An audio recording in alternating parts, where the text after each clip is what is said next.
Good afternoon, everybody. Happy Saturday. Sorry it took me a little bit, okay? It took me a little bit of time. I was running a little bit late, but I am here. Happy Saturday, everybody. Connie with the first, and he's been first 8 times. Sheesh! Hi, Destroyer. Hi, Con. Hi, Kazi. Hi, Siva. How are you guys doing today? Today, we are going to be watching the Backrooms trailer first, and then we're going to get into some spooky Backrooms lore type stuff. So I hope you guys are going to enjoy it. I do plan on watching the movie, so that's why I'm like, you know what? Let me get educated when it comes to the Backrooms so I can escape the Backrooms. I mean, I did escape the Backrooms before. I played a game, but that's like the co-op one, so I don't know if that counts for anything or whatever, but I mean, I guess I escaped, but I guess I need to escape the Backrooms again. So anyways, further ado, let's do it. I found something. Let me, oh wait, actually, wait. Hold on. Hold on, let me see if it's working now. I don't know if you guys heard the music before, but... Door. Okay. Okay, my microphone's going. What did you find? Okay, yeah, I see the audio now. There we go. The place. Yeah, there we go. The clip Ray saying he was getting pumped. I gotta see that clip. Oh my god.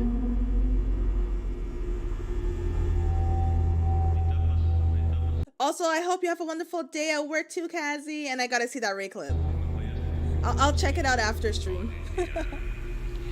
yeah, send it to me on Discord. Hello? So this is the movie. Anyone there?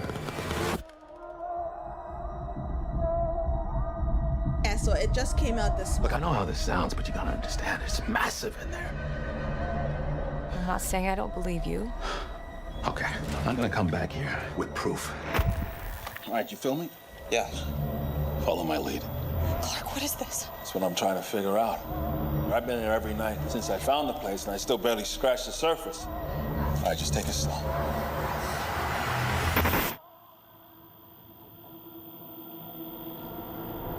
Oh my God. Pull me up, pull me up, pull me up! What do you see? All these rooms. This place built some. It's like a maze. It just goes on and Yeah, on. the Backrooms is very confusing. Sometimes I'm Thank scared you. I'll get I will lost. definitely check it out after stream. That should be funny.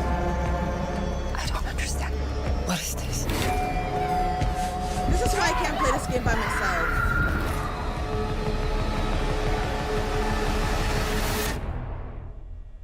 It's beautiful. Direct.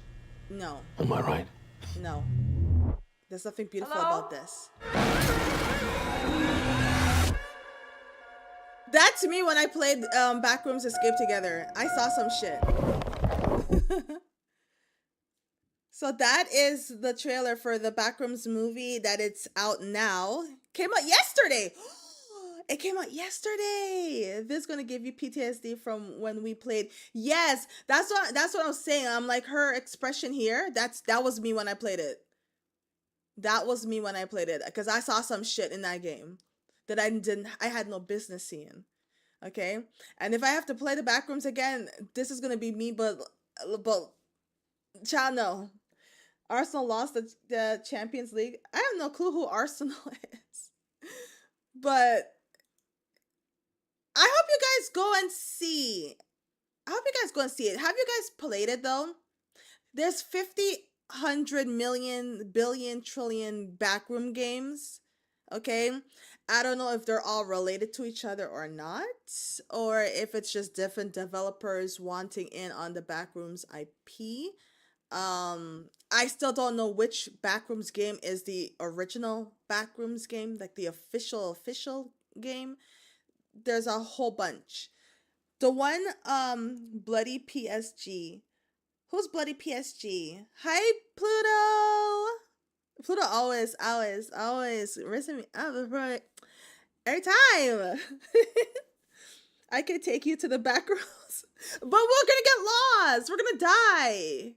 We're gonna die. We're gonna literally die if we go in the back rooms. It's an English football team. Oh, is it? It's a football team? I know how to play football, by the way. I was good at playing football. I'm good at catching.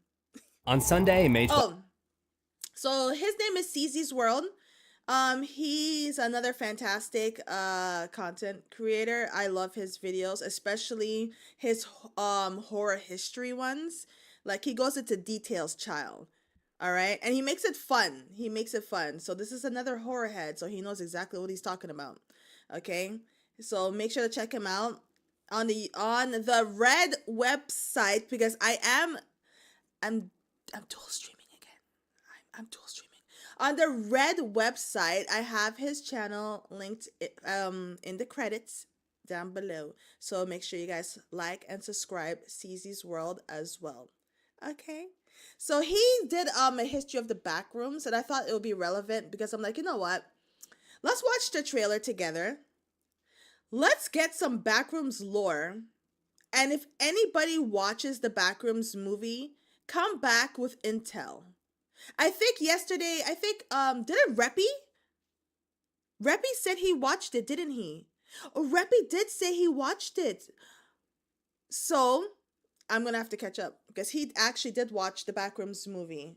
So whenever he watches the VOD, I hope he can let us know if CZ's lore is more accurate, like if he thinks true.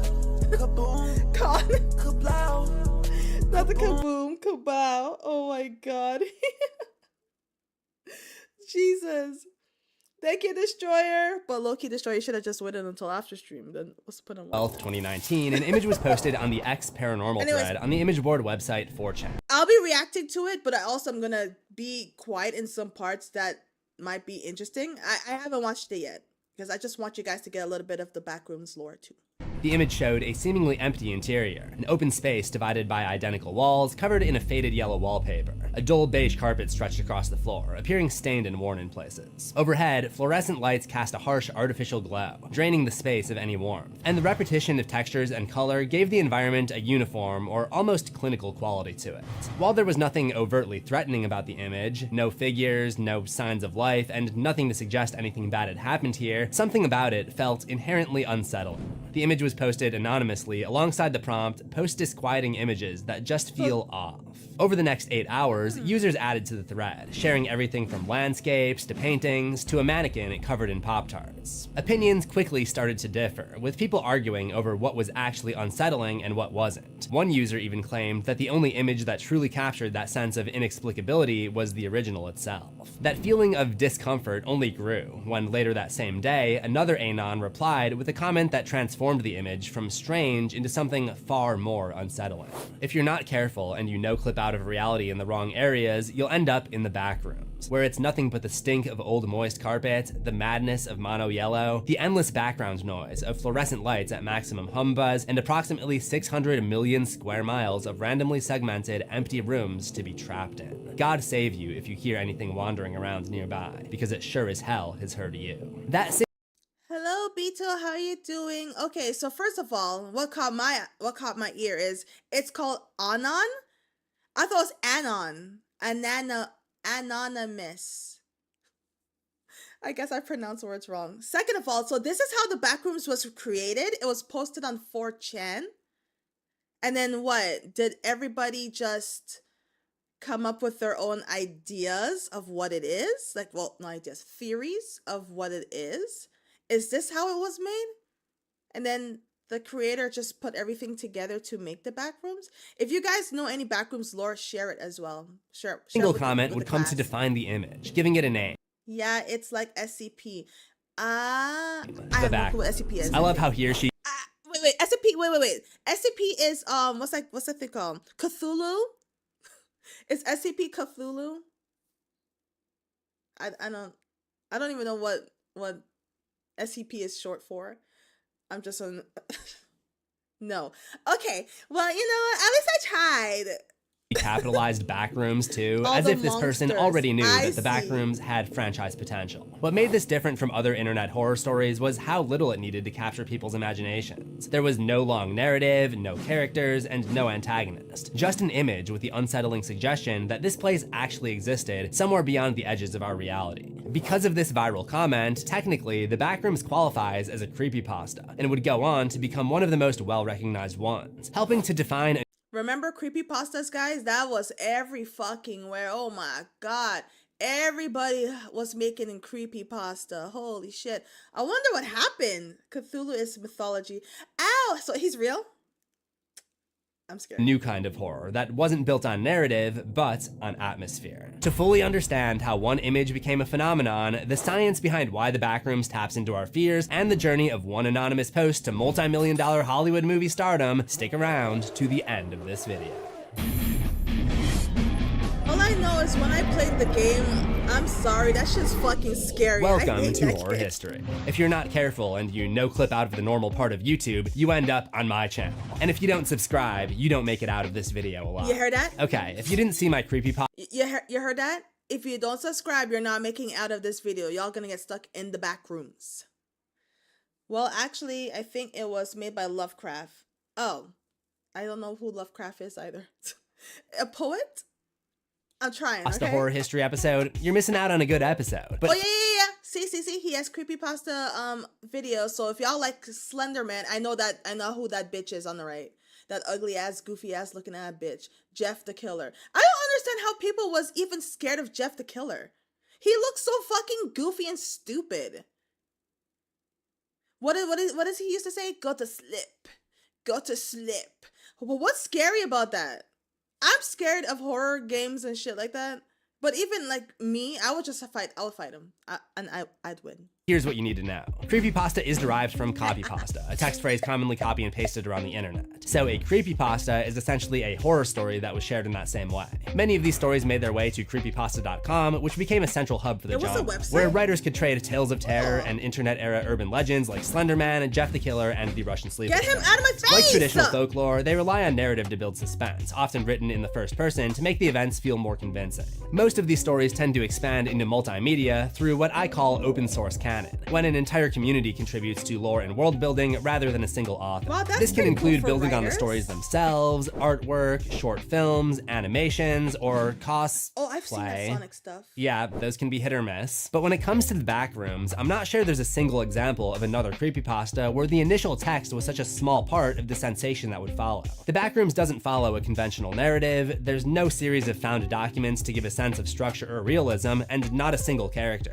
Just an image of an unfamiliar room and a vague warning about the hell you'll experience But if it's you so end up there. Now that so I think about it, it was always unsettling. destined for an open source canon, because it's the perfect starting point to I think it was just the more unexplainable factor about Jeff made it unsettling. I still did not find it unsettling. Like, I'm sorry. He does not look scary. He just looked like someone that was a fucking emo loser in high school with a knife. What's scary about him? All you need is a guy to just come and punch his ass out. Go to slip. You go to slip, you bit. Let me. I'm getting beside myself now. Sonic.exe. I saw it 14 years ago. I was scared as fuck. Sonic.exe was scary, okay? I found that scary.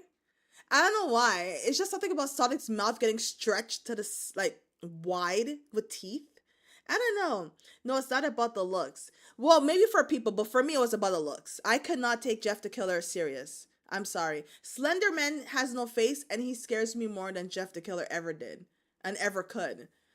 I would be scared of Slender. Jeff, go to slip. I'ma make him go to slip. build a horror story that I'ma make could it literally slip. go in any direction. We're gonna get into all of the lore that the internet has projected onto this unnerving snapshot of vacant reality, and the incredible series that became the de facto representative for all Backrooms content. This is But what I in saw, order to and I get thought it was there, I real. first want to explore a little deeper into the meaning of that original post.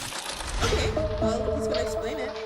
Yeah, Yeah, but I was 7 years old. Everything was scary. According to the comments on the original thread, the backrooms are a scary. place that you might find yourself if you no-clip out of reality, slipping beyond the boundaries of the physical world and into something hidden beyond it. The term no-clip originated from video games. It was a cheat code that would remove the collision detection in walls and objects, allowing players to get out of bounds, particularly in 90s games developed by ID Software, including the first-person shooter Doom and Commander Keen Secret of the Oracle, which is one of the earliest known uses of the code. It was originally used by developers, allowing them to move freely through levels for testing and debugging purposes. The code was originally entered as ID SPIS POPD, which, this may be TMI, but it comes from a 1993 Usenet post making a backhanded compliment about Doom. Listen up, ID Software. Next time you have an impending release of a much anticipated game, make sure its name is not so cool sounding as Doom and much longer to eliminate all of the casual "where can I get X" posts. How about smashing pumpkins into small piles of putrid debris for the next game?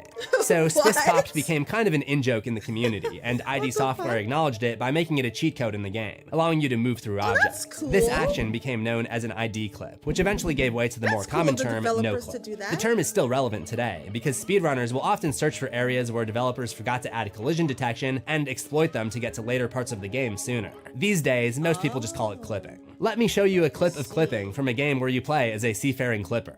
And probably the biggest reasoning for this was this trick right here, called the door clip. And if you line up your camera correctly, then what will happen is that Link will just jump into the door. That's door clip for you. It might be technically these possible things, in though. reality, but if it is, it's astronomically rare. In the context of the backrooms, the idea is reinterpreted. To no-clip out of reality, it refers to slipping beyond the boundaries of the physical world itself into a space that exists just outside of it. But that's only part of what makes the backrooms so unsettling. The real unease is the space you end up in, somewhere that feels familiar, but is just not quite right.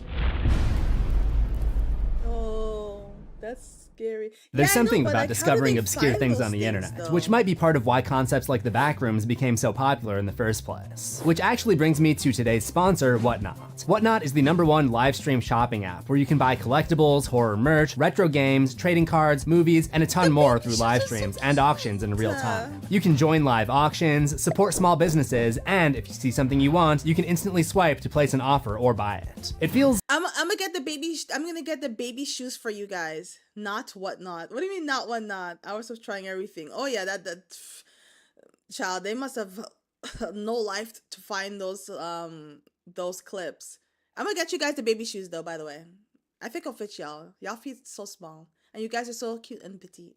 kind of like exploring a giant online convention floor. You never know what cool finds you might come across. You can also get stuff you might Don't see in forget it's stores that for pun way card. under the retail price. I ended up grabbing this $35 Bad Habits thread for just $4, then immediately copped the Bloodborne tee for $2. What a steal. And with over 100 categories on the app, there's basically something for everyone. If you use my link in the description or scan the QR code on screen, you'll get $15 off your first purchase anywhere in the app. And also, if you follow CZ's World on Whatnot, you'll automatically be entered to win $500 in Whatnot credits, which could get you There a you lot go. of horror collectibles. Winner will be selected go. in 1 month. The internet is full Get of it, strange y'all. corners, but at least this one Get lets your you leave money. with something. Just click the link in the description to get started shopping today on Whatnot.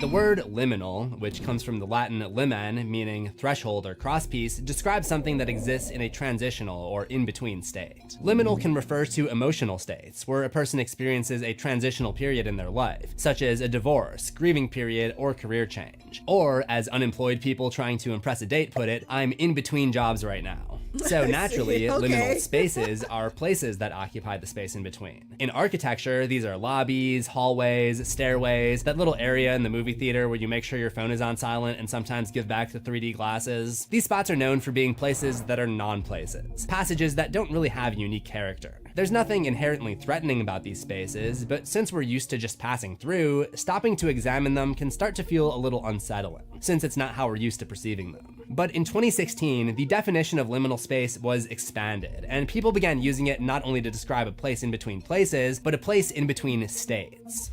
No, not like that. A place in between states of being. Like a home in between occupants to live there. A mall in between abandonment and demolition. Or a grocery store in between closing time and opening.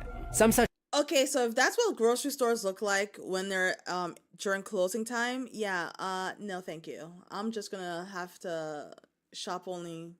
Well, I mean, I only do grocery shopping during the day. I never shop at nighttime.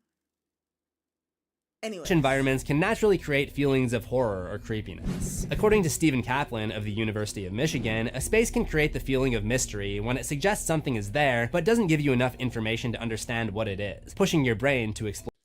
That's why I get scared. That's why I said I'm scared of the unknown. I'm like, your mind is more scarier than seeing something right in front of you. It's like what you think, like what you make up in your head is a lot more scarier, and that's why I love psychological horrors. Explore it further. A study conducted by researchers in the Department of Psychology at Knox College suggests that creepiness is generally elicited by threat ambiguity, the sense that there may be danger present, but no clear way to confirm it. The human brain is constantly trying to interpret its surroundings. It likes to look for recognizable patterns which allow us to predict what might come next. But when something doesn't make sense, the brain instinctively tries to resolve it, filling the gaps with what information it has.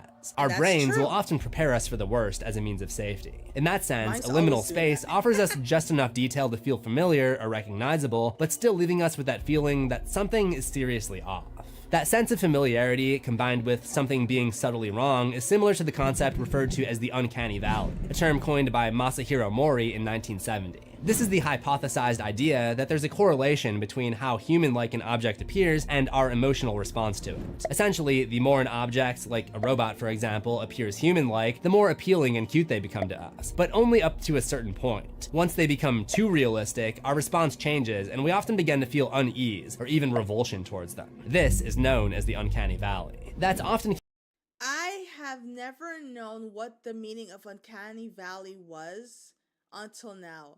I've seen that word like thrown around, but I never thought to like search up the meaning of it. I just know that it was referred to stuff like this ugly ass shit I'm seeing on the screen right now. This ugly motherfucker with this. Look at this. If I saw this at nighttime, I'm sorry. I don't need to wait for him to do anything to me. I will do it to myself. If I saw that at nighttime, I will do it to myself.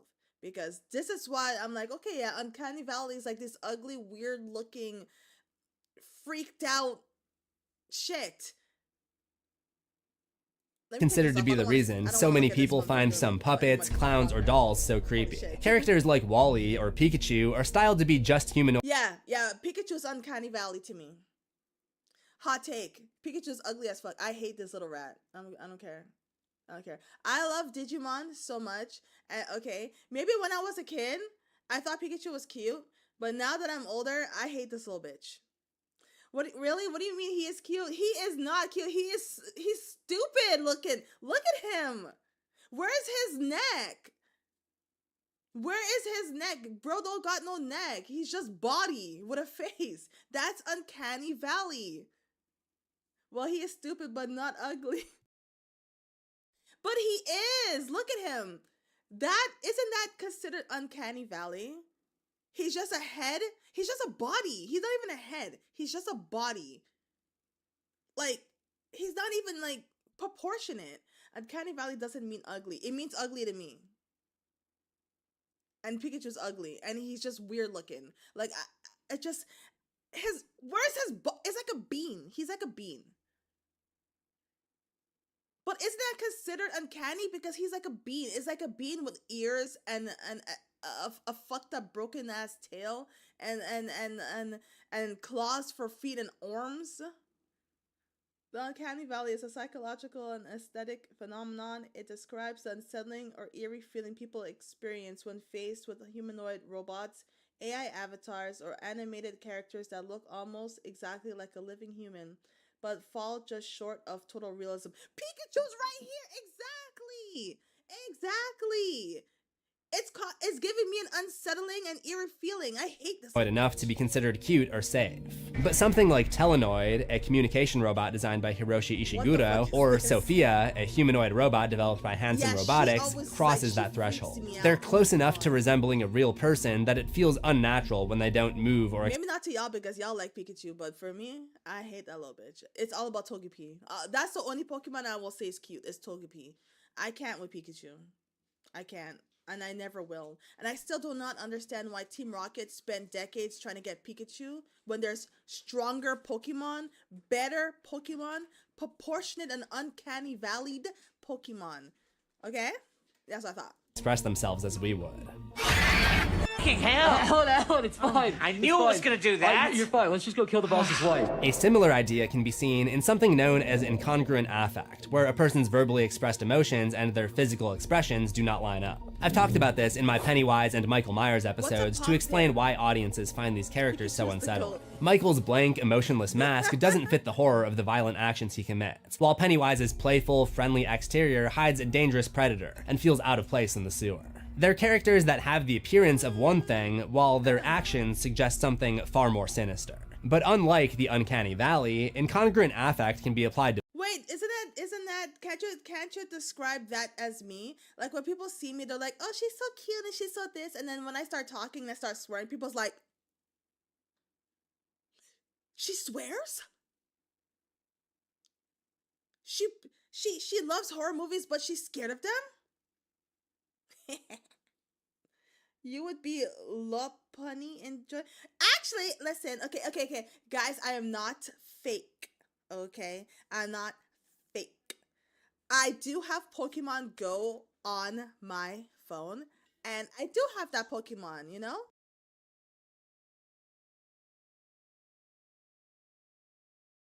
I do have that Pokemon on my as my partner. It's a bunny, why wouldn't I?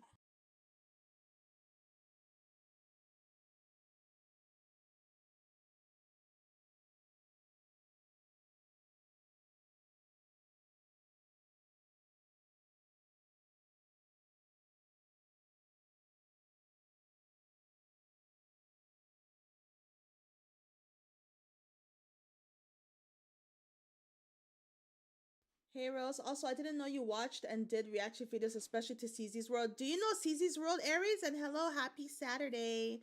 I love CZ's. I'm subscribed to him. I love all of his videos. I think the first video I found of him was his explanation of the Final Destination videos, and then I watched all of the Conjuring ones. I love it. I was trying to figure out the demon that possesses Annabelle. What's her name? What's her name? His name? Is it Malphus? Is it Malphus? I think. No. What do you mean no? My first Pokemon in Pokemon Go was Pikachu. Honestly speaking, I think my first one was Pikachu as well, but I sent that bitch back to the professor. And it got thighs. Yeah, it does have thighs. It does have thighs. But I do have it as my partner. And I discovered that I had to ignore the first Pokemon 3 times. Why? Yes, I do. Been sub to him for years. CZ is awesome. I love places as well as people. Among my favorite examples are abandoned theme parks. Our brains have been conditioned to see theme parks as crowded places buzzing with activity because that's how they are when you visit them. So, when we see them empty, dark, and desolate, it creates a sense of unease. The location is portrayed incongruently with how we expect, and that triggers a survival instinct that tells us that something is wrong. The same feeling can be applied to office buildings or schools. If you've ever forgotten something at school and returned when everyone else has left, you'll know that feeling. And that's how we ended up. Listen, I would never. If I forgot something in school, I'm not going back to go get it. And it's not because it's a school and it's creepy, because it's school. As soon as I walk out that door, I'm not going back in that bitch. Hell no. I'm free. I am free. I am not going back in there at all for nothing. If I left my homework, like, you know, the whatever I need to do for homework, if I leave it in there, oh well, sorry teacher. As soon as the bell rings and I'm out that building, I am free. I am not going back. Ever. So, it's not because it's scary. Oh, thighs where? Yeah, I don't know if I'm pronouncing her name right. Lopunii? Lopunii? That Pokemon, the rabbit Pokemon. She has thighs for days, and also going to be scared when he does Kayako video, the Juon vengeful spirit from the Grudge. Wait, he's doing a Grudge video? I went back with a friend. Yeah, you see, Beto, you were scared. That's why. And that friend drew a dick in a classroom. Oh my god, Beto, you saying it's a friend, but maybe it was you. That's the right way. Low punny. So I said it right. See, it's a rabbit, so I said it right.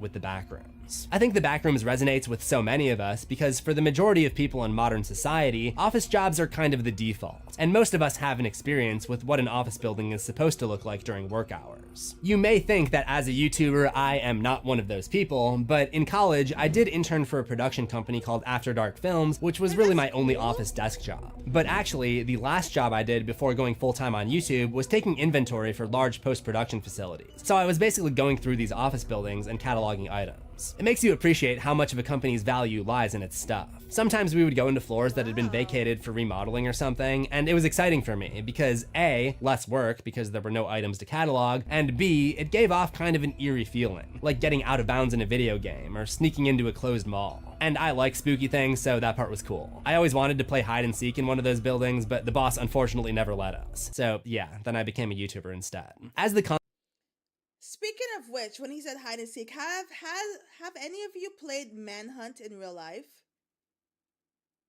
I wasn't scared, and yet it was me. It was fun. I knew it was you that drew a dick on, like, Beto. Honestly, Beto, I would have snitched on you. If I knew it was you, I would have been, like, the next day in the classroom after announcements. I'd be like, hey, Beto drew a dick on the desk. And if the teacher asked me if I saw you do it, I'm gonna lie and say I did, just to get you in trouble. I'm not sure when he will do a Grudge video, but when he does, I will be scared shitless as I'm scared of her. I just hate her sound. I hate the sound she makes. Because every time I hear that sound, it takes me back to the first time I watched The Grudge, and she was coming down the stairs with her arms. So it just takes me back to that moment every single time. I could not sleep for sleep good for like 2 months after that. And every friend I had, they always kept making the Grudge sound because, oh my god, it's so funny to traumatize her over and over again. Oh my god. One of the Pokemon that's the most goon to, and of course it's Rose's partner. I didn't know that. Hey, listen. I didn't know she was goon to. I thought it was that rapist Pokemon, the one with the big back, that he has like fire on his back. Not the cutie and the goat Charmander. Okay, that other ugly looking Pokemon with the long ass nose. Yeah, isn't there a rapist Pokemon? Wasn't that on like everyone was talking about that on Twitter? There's a Pokemon that kidnapped somebody in a cave or some shit, and he was a rapist or some shit. Maybe I shouldn't be saying the word rapist like that, but I don't know what other word to use to get. I know I saw it all over Twitter. Okay, you know what, y'all got me fucked up. I don't know his name, but let me get him. Y'all got me. Oh, you guys got me fucked up.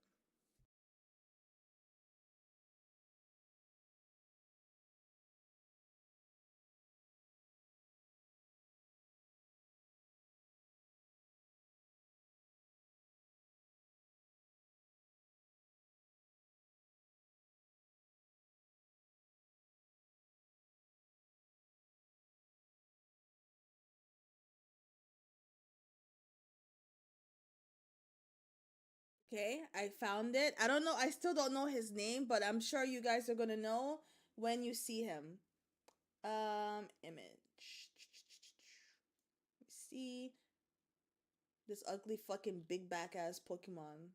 Pokemon is so fucking ugly. Like, I hate Pokemon. This guy. This ugly motherfucker right here. This guy. Isn't he a rapist Pokemon? I know y'all see him. This ugly fucking big back with the fire on his. Look, let me make it even bigger so y'all can see his ass. This ugly Pokemon, Typhlosion. No, that's hype. No, wait, what? But didn't people say that he kidnapped somebody in a cave? What Cyndaquil do? Yeah, I'm gonna let you guys figure out what Cyndaquil did because his ass was all over Twitter and they said that that was a fanfic. It's not real. Wait, it's not real. Oh, okay. Oh no, they're talking about. Oh, okay. Well, let me just delete this real quick. Yeah, what Pokemon are we talking about? What Pokemon are we talking about? I don't know, Hypno. Oh, it wasn't real. It was just a fanfic. Oh, it was just it was lives. Oh, so you at least you guys see how misinformation gets around without checking. Listen, it was on Twitter. It was on Twitter. What do you mean? What's his name? No. As I remember, the fanfic was with Hypno. Who's Hypno? Typhlosion? In other hand? Girl can't even say the name and is talking shit about him. Listen, he's a big back. That's his name. Yeah, very much fanfiction. Oh, let's laugh at her. Guys, okay. Guys,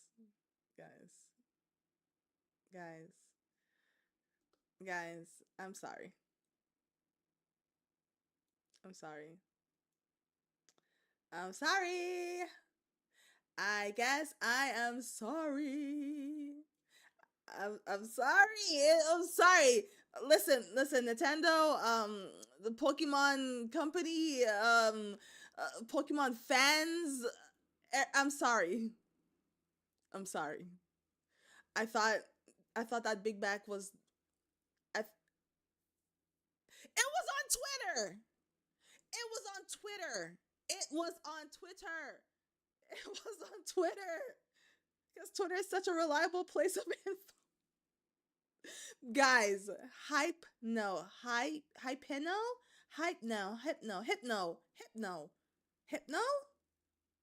Oh, Twitter, my source of info. I didn't use since the never trust. Now I know never to trust Twitter. My bad, y'all. So Rose, who's Eminem? Marshall Mathers.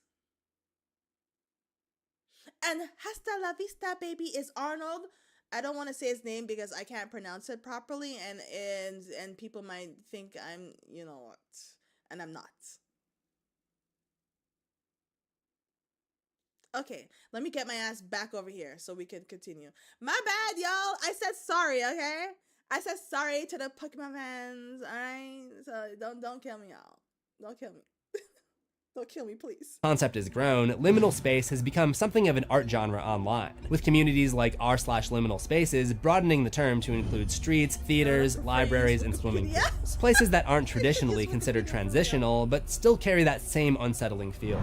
We've even seen creators like Any Austin explore the concept of liminal spaces in video games. So it is, of course, weird to spend like additional time sitting in this environment and just kind of taking it in. It's another one of those places that if you removed all of the music and just had it be reverberating sound effects, it would be a very creepy cave. And Jaden Salads, who has made a career out of finding and exploring popular liminal spaces from the internet and analyzing their history. Architect Tara Ogle describes these as spaces that are liminal in a temporal sense, existing somewhere between use and disuse, past and present. They are environments that are transitioning from one identity to another. So the Backrooms take advantage of the ambiguity of creepypasta, the incongruent affect of liminal spaces, but I actually think there's a third psychological concept that really brings the whole image together, and that is the color. And it has a bigger impact on your brain than you might think. Well, that's true. Like, it is unsettling because it's like a yellow room, you know? Until the Backrooms, I never really thought about, like, the colors of your walls kind of sets the mood or whatever, or does anything psychologically to you. You could also turn the video down a bit. It's a bit too loud, just a little. The video is too loud?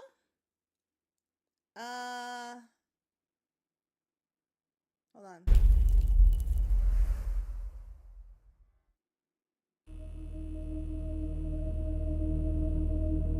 Over time, audiences have been conditioned in how we interpret what we're seeing, especially in the horror it too low genre. for In everybody? the same way that we've been groomed by years of media to know that blue is the Most color found of the Backrooms is sadness, settling, or but the the red color's folder is very for language unsettling. arts, or Yes. that green teams suck in I pro never football. thought The about color yellow that. has its own set of associations. Traditionally, yellow is perceived as a positive color, associated with warmth and light. Across different cultures, it has Okay. represented everything from wisdom in Buddhism, to divinity in ancient Egypt, to mourning in certain Latin American cultures. But in horror movies, yellow has more commonly come to represent a very powerful concept, the idea of madness. While the trope could go back further, the publication of the short story The Yellow Wallpaper in 1892 might have been the big example that helped solidify the association between the color and mental illness. But we'll come back to that in a little bit because it's undoubtedly a never very important associated influence yellow for the with mental Backrooms. illness, In to be film, the honest. cinematic connotations of yellow likely came from the Italian crime chiller subgenre giallo, where the color became linked to violence and psychological instability. The word giallo itself literally means yellow, believed to have been taken from the yellow covers of the pulp crime novels of the 1930s and 40s that inspired the film genre. Another example It of was a yellow lot being louder used to than me. depict Oh, madness okay, is well, my thank own you. personal favorite horror film, The Shining, where the feelings of isolation and Jack's descent into madness are framed by the yellow walls and doors of the Overlook Hotel. And if that wasn't proof enough, the movie poster itself is just a vibrant yellow. Since then, yellow has appeared across horror, in everything from the lair of the insane antagonist in Split, to the physical and I never psychological noticed torture this of in the needle movies. pit in Saw 2, to the claustrophobic panic of House of Wax.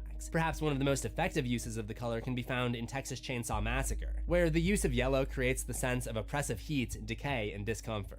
We've also seen it used beyond just the color of environment. Like in Midsummer, the use of yellow represents the I rejection of her never old life as the noticed this. Did you protagonist guys? Danny joins an insane cult. And in It and Coraline, the iconic raincoats worn by kids symbolize the loss of childhood innocence with a step into something much darker. CZ's World's Try Not to Bring Up Coraline challenge, this is basically just a weekly humiliation ritual at this point. When audiences look at the image of the Backrooms, they're probably bringing their own associations with them, built over years of exposure to Well, I think yellow can also be related to sickness too. So if you just take it as mental sickness, yeah, this makes sense why yellow is used. Well, when I think of sickness, I think of green. That's why I never liked the color green. I just think of green because of vomit, to be honest. But I never really actually thought, like, yeah, okay, a lot of these horror movies use the color yellow for mental illness. See, this man is so smart. horror's representation of it. But in this Green also instance, works as those well. Yeah, I always associations think are reinforced by what's green for actually in the sickness. image. At a glance, the space looks like it should have a purpose. It resembles an office or the back area of a retail store, but there's no furniture and no indication of how the space is meant to be used. That confusion is reinforced by the repetitive nature of the space. The same wallpaper, the same carpet, the same continuous fluorescent lighting. Each part of the space blends into the next. With no distinguishing features or landmarks to anchor yourself to, and no variation to tell one area from another, it's difficult to get a sense of the scale or layout without getting disoriented. Even the composition of the photo adds to this. It doesn't feel deliberate. The crooked angle suggests that it was taken quickly without any thought. All of this comes together to make the space That's feel true. labyrinthine, like a hedge maze, but with the hedges replaced by soul-sucking corporate 1980s wallpaper. And the core fear that comes with being lost in a maze is the worry that you'll never find your way out. Ever since the Backrooms I image was will posted never- on the 4chan thread in As a directionally 2019, challenged fans have person. theorized and speculated over the origin of the photo. For years, its source remained unknown. But as with any online mystery, all you need are some internet sleuths who are, quote, between jobs, some potato chips, and some energy drinks, and eventually you're going to get your answer. In May 2024, a user on X Twitter claimed that their friend had identified the location of the Backrooms image. As I understand it, this was the result of a wider investigation carried out by a Backrooms Discord community. Their search eventually led that's them to a cool. 2003 blog Yellow post is meant recovered to on bring Wayback physical Machine. sickness. The images were traced back I to a former see. furniture store called Roner's Furniture, located at 807 Oregon Street in Oshkosh, Wisconsin. In 2002, the building was acquired by the chain Hobbytown and underwent renovations. During this process, photographs were taken to document the interior, which were later uploaded to the store's weblog in Oh, 2003. really? Remember when stores had blogs? I don't really, but I do remember I when never knew websites stores had had blogs. Hard to believe we traded that for a washed-up billionaire trying to cope because you can't buy a cure to loneliness. Multiple images of the store renovation were documented in the original post, but the only two shots that remain visible today on the Wayback Machine are the Backrooms image and a second angle, which seems to have once been a bedroom display when the store was still open, which is stated to be part of the same room, which the webpage labels as the East Oval Room. The blogger notes significant water damage, which had resulted in the space being stripped down to its bare structure. As of writing, the hobby store still exists, now named John's Hobbies, but the actual back rooms of the building have now been split off into Revolution Racing, a radio-controlled car racing track. Some have speculated that I don't know if I would want to work there knowing like, okay, like this is what it used to look like. It's the back rooms. But I don't think I've ever come across, well, then again, I didn't play the OG game, so maybe that's why. Same here, I didn't know. Yeah, I didn't know like they had blogs. I just know that every business has a Twitter account and a Yelp. That's it. this is the actual room where the photo was taken. But notice the orientation of the lights doesn't match here. It probably is the same room, but honestly, I spent way too much time looking into this, and if this is the East Oval room, both the walls and ceiling have been completely reconfigured, with barely any remnants from before the remodel. The coloring up there looks like the same coloring as the original pictures.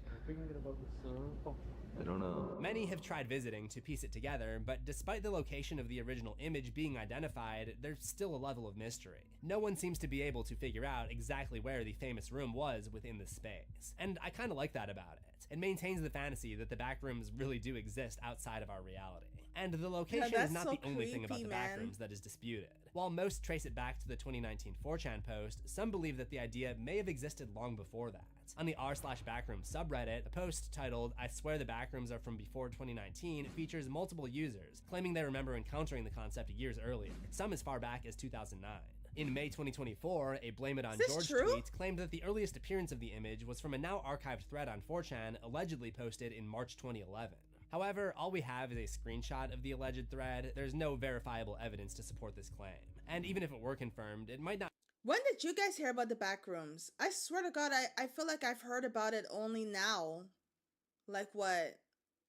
Last year? I feel like I've only heard of the backrooms last year. So if it's like been, if people like, wait, what? I'm so confused. 2017, really? Jesus Christ, I'm out of the loop with these things. That's why I felt like the backrooms was something new until what, they made the movie, and then I started like looking. Then I'm like, oh wow, the game I played is not the OG game. I always thought it was made in a modeling software like Blender, not actually that it's just an example. But what year did you think it was made in Blender? Honestly, I wouldn't doubt that the pictures weren't altered with Photoshop, but like they said it was a 17-year-old who made it.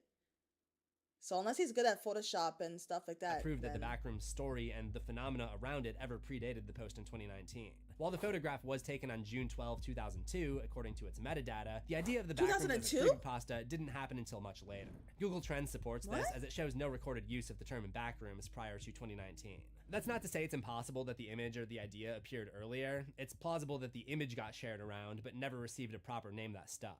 Once again, it's one of those things where we'll probably never know for sure, because if the idea was circulating pre-2019, it wasn't getting crawled by search engines. But I personally feel that there may be another explanation for why the backrooms feel as though they've existed for much longer. Wait, the thing is behind him. Did y'all see that? This is because it's the most known. I see. Blender is the stuff to make models, right? Did he just get killed? You've probably heard of the Mandela effect. The phenomena where large groups of people claim to share the same false memory. It's like how everyone thinks Darth Vader said, "Luke, I am your father," when the line is actually, "No, I am your father." The effect is named after the wide belief. Wait, hold on, what? Yeah, I saw it too. Okay, good. I'm like, cause no one reacted, so I'm like, wait, did y'all see that? Yeah, you could do animations too. I see. I'm gonna rewind this. So Darth Vader's line was never "Luke, I am your father." Yeah, he said, "No, I am your father. I know I am your father." Really? So where did everybody hear the word Luke? "No, I am your father. Luke, I am your father." So where the fuck did Luke come from? Hold on, let's hear it again. I'm sure you've probably heard of the Mandela effect, the phenomena where large groups of people claim to share the same false memory. It's like how everyone thinks Darth Vader said, "Luke, I am your father," when the line is actually, "No, I am your father." The effect is named after the... Do people have ears? Or are they cool, or should I just like be like, hey, listen, maybe it was an audio issue back then when this film first came out? Because the word no and the word Luke does not sound the same at all.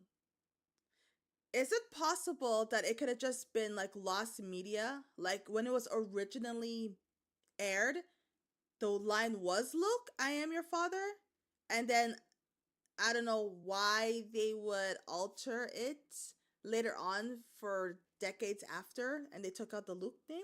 No, it's about what people hear. It's when people try to remember it. Exactly. Yeah, but they can just literally go watch the freaking film.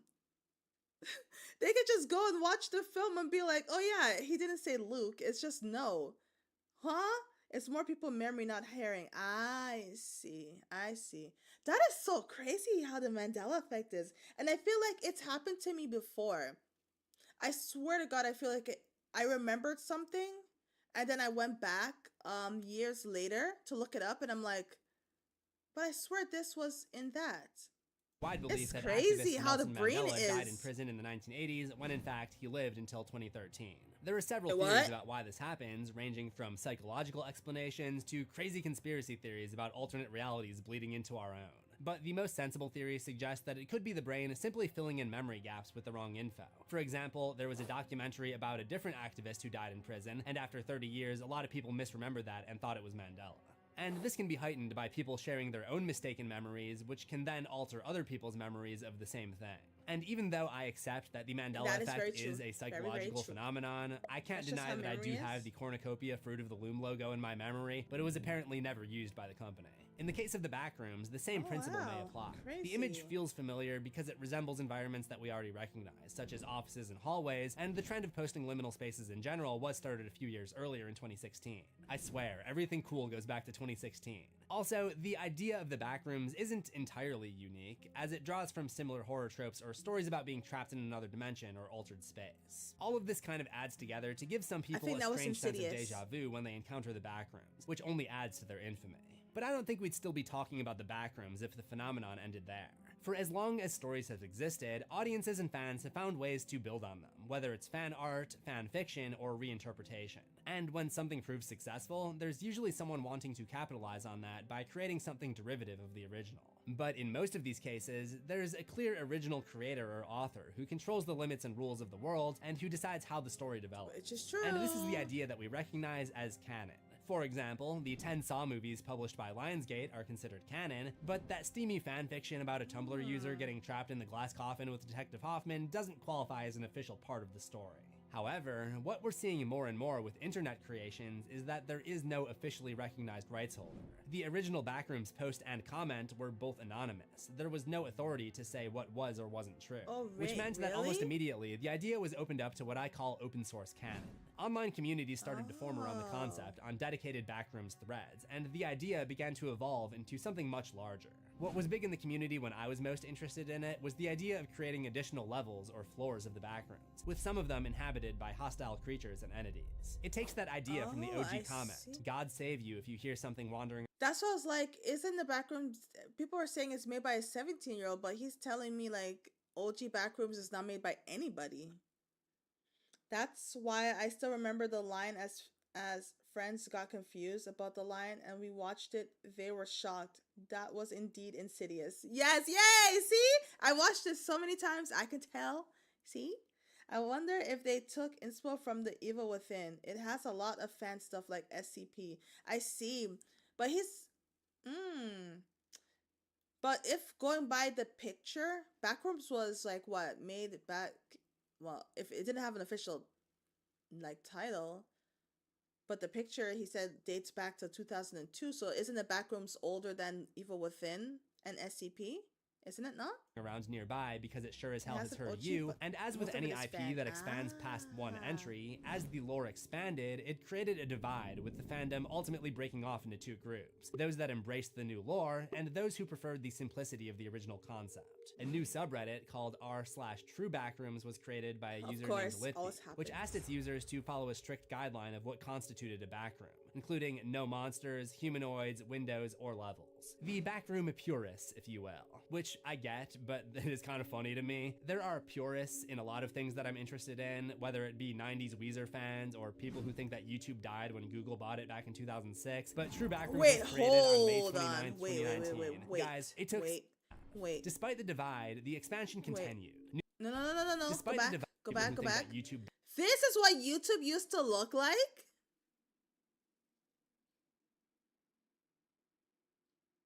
What the fuck am I looking at right now? Why does this look like some dark web type shit? What do you mean I am a baby? No. Does this not look like it's a dark web? Like what are we looking at right now? What is this? Musicians? We're hiring? People can find jobs on YouTube? That's just early internet? Really? But wasn't the law really made in 2017? Oh, okay. So I guess it's 27. Then I guess so I guess Backrooms 2017 then. No, but I'm sorry guys, but I just like what? So oops, my thing. I hope you can hear me better. So back then people could find jobs on YouTube. So how was it? Like how did it go? Like what they recorded themselves answering questions or something and put it on YouTube and then because I'm stuck at the bottom right. We're hiring sys admins, web developers, and engineers apply within. Wow, YouTube was so ugly back then. Ew. I'm so sorry, but ew. Like this looks like some Craigslist. I know Craigslist, but I don't know YouTube. True Backrooms was created on May 29th, 2019. Guys, it took 17 days for the fan base to split in half. Despite the divide, the expansion continued. New levels were constantly added, with each one varying in layout and appearance. Some were considered relatively safe, while others were inhabited by hostile entities. I don't like this thing. That thing's creepy. That old YouTube, I never used it. Some of those including sub. I never knew YouTube looked like that before. Covering all of them would be impossible in one horror history episode, but I will take a closer look at a few of the highlights to give a sense of the lore that is developed. Level 0, also known as the lobby or the yellow hell, is the level most closely associated with the original image. All of the rooms in this level share the same features, like worn and damp carpets and fluorescent lighting. But despite the shared features, no two rooms are the same, with each one differing in shape and size. Despite the absence of any known entities, Level 0 is still considered to be a threat to anyone who finds themselves transported there. The laws of physics and linear space don't apply. You could walk in a straight line and return to where you started, or find yourself in a completely different they did their big one because it looks a lot better. This distortion of space makes navigation impossible, contributing to a growing sense of confusion and psychological strain. The constant hum of the fluorescent bulbs induces headaches and fatigue, and many who find themselves trapped there also experience symptoms. Okay, so that's a Backrooms thing, because I know when we played the game Backrooms Escape Together, there was like this humming sound and it was irritating me so bad. Like I was like, is my headset breaking? Ranging from dehydration to starvation and even hallucinations. When it comes to exiting Level 0, the lore becomes. Have you ever seen Justin.tv? No, what is that? And who's Justin? Who's Justin? Twitch? What do you mean?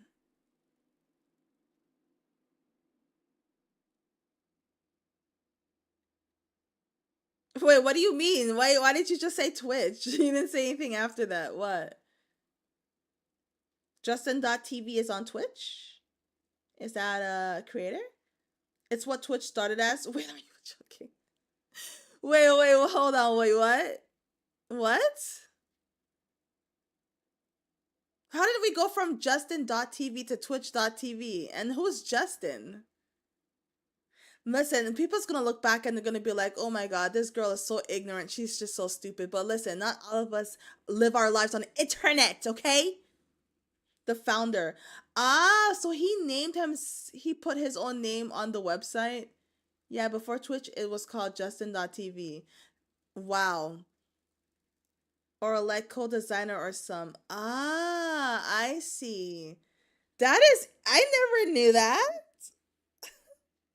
I never did. I thought like, oh, like you can make your own domain on Twitch. Because I was about to, my next question was going to be like, can I make rosebunii.tv for my Twitch? Oh my god. He did some 24/7 streams and was the first IRL streamer. Oh really?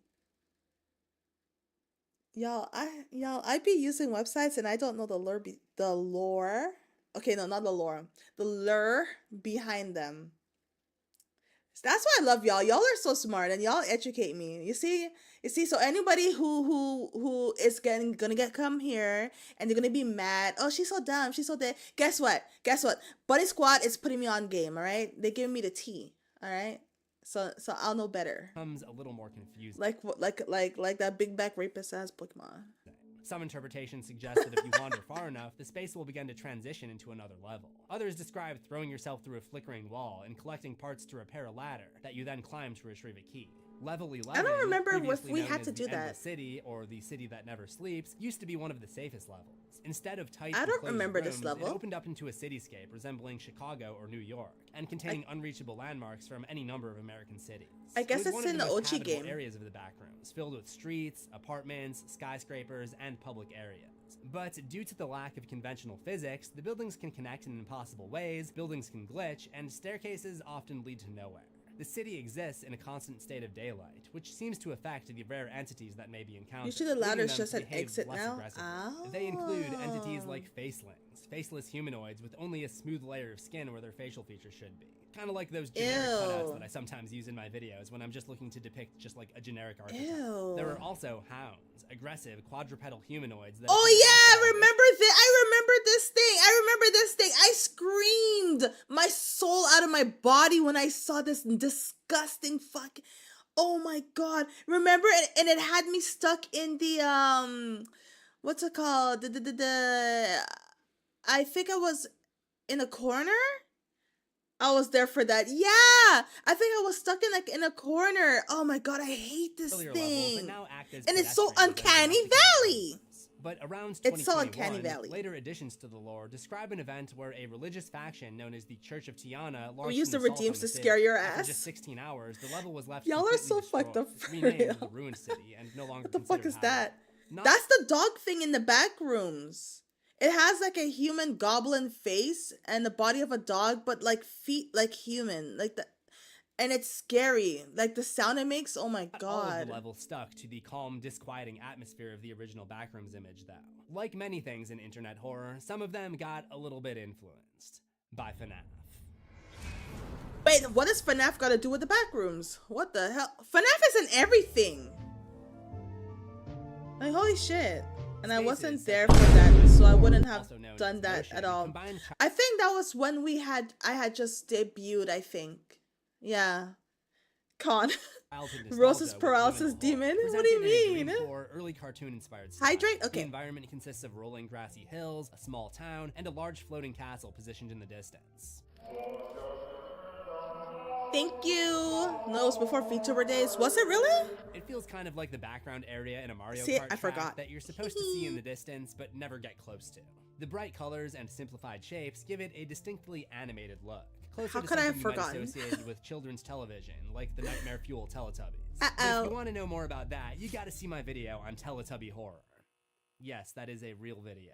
I'm a very special YouTuber. Oh, During the so- day, level 94 is considered relatively safe. the internet with makes siren poles playing distorted music, creepypasta keeping out of the entities everything. away. But when night falls and the audio stops, the entities begin to appear, including the animated king, a plastic clown who attacks only when you have your back turned, and animation. Oh my god, a creatures weeping that move angel. suddenly, like something out of an unfinished stop-motion animation. Meanwhile, Backrooms level fun is modeled on soft play areas, fun inflatables, and birthday party rooms. This is the FNAF one. Let's be real. This one was made by FNAF fans. And like Chuck E. Cheese's or Freddy Fazbear's, Level Fun is inhabited by sinister mascot-like entities known as partygoers.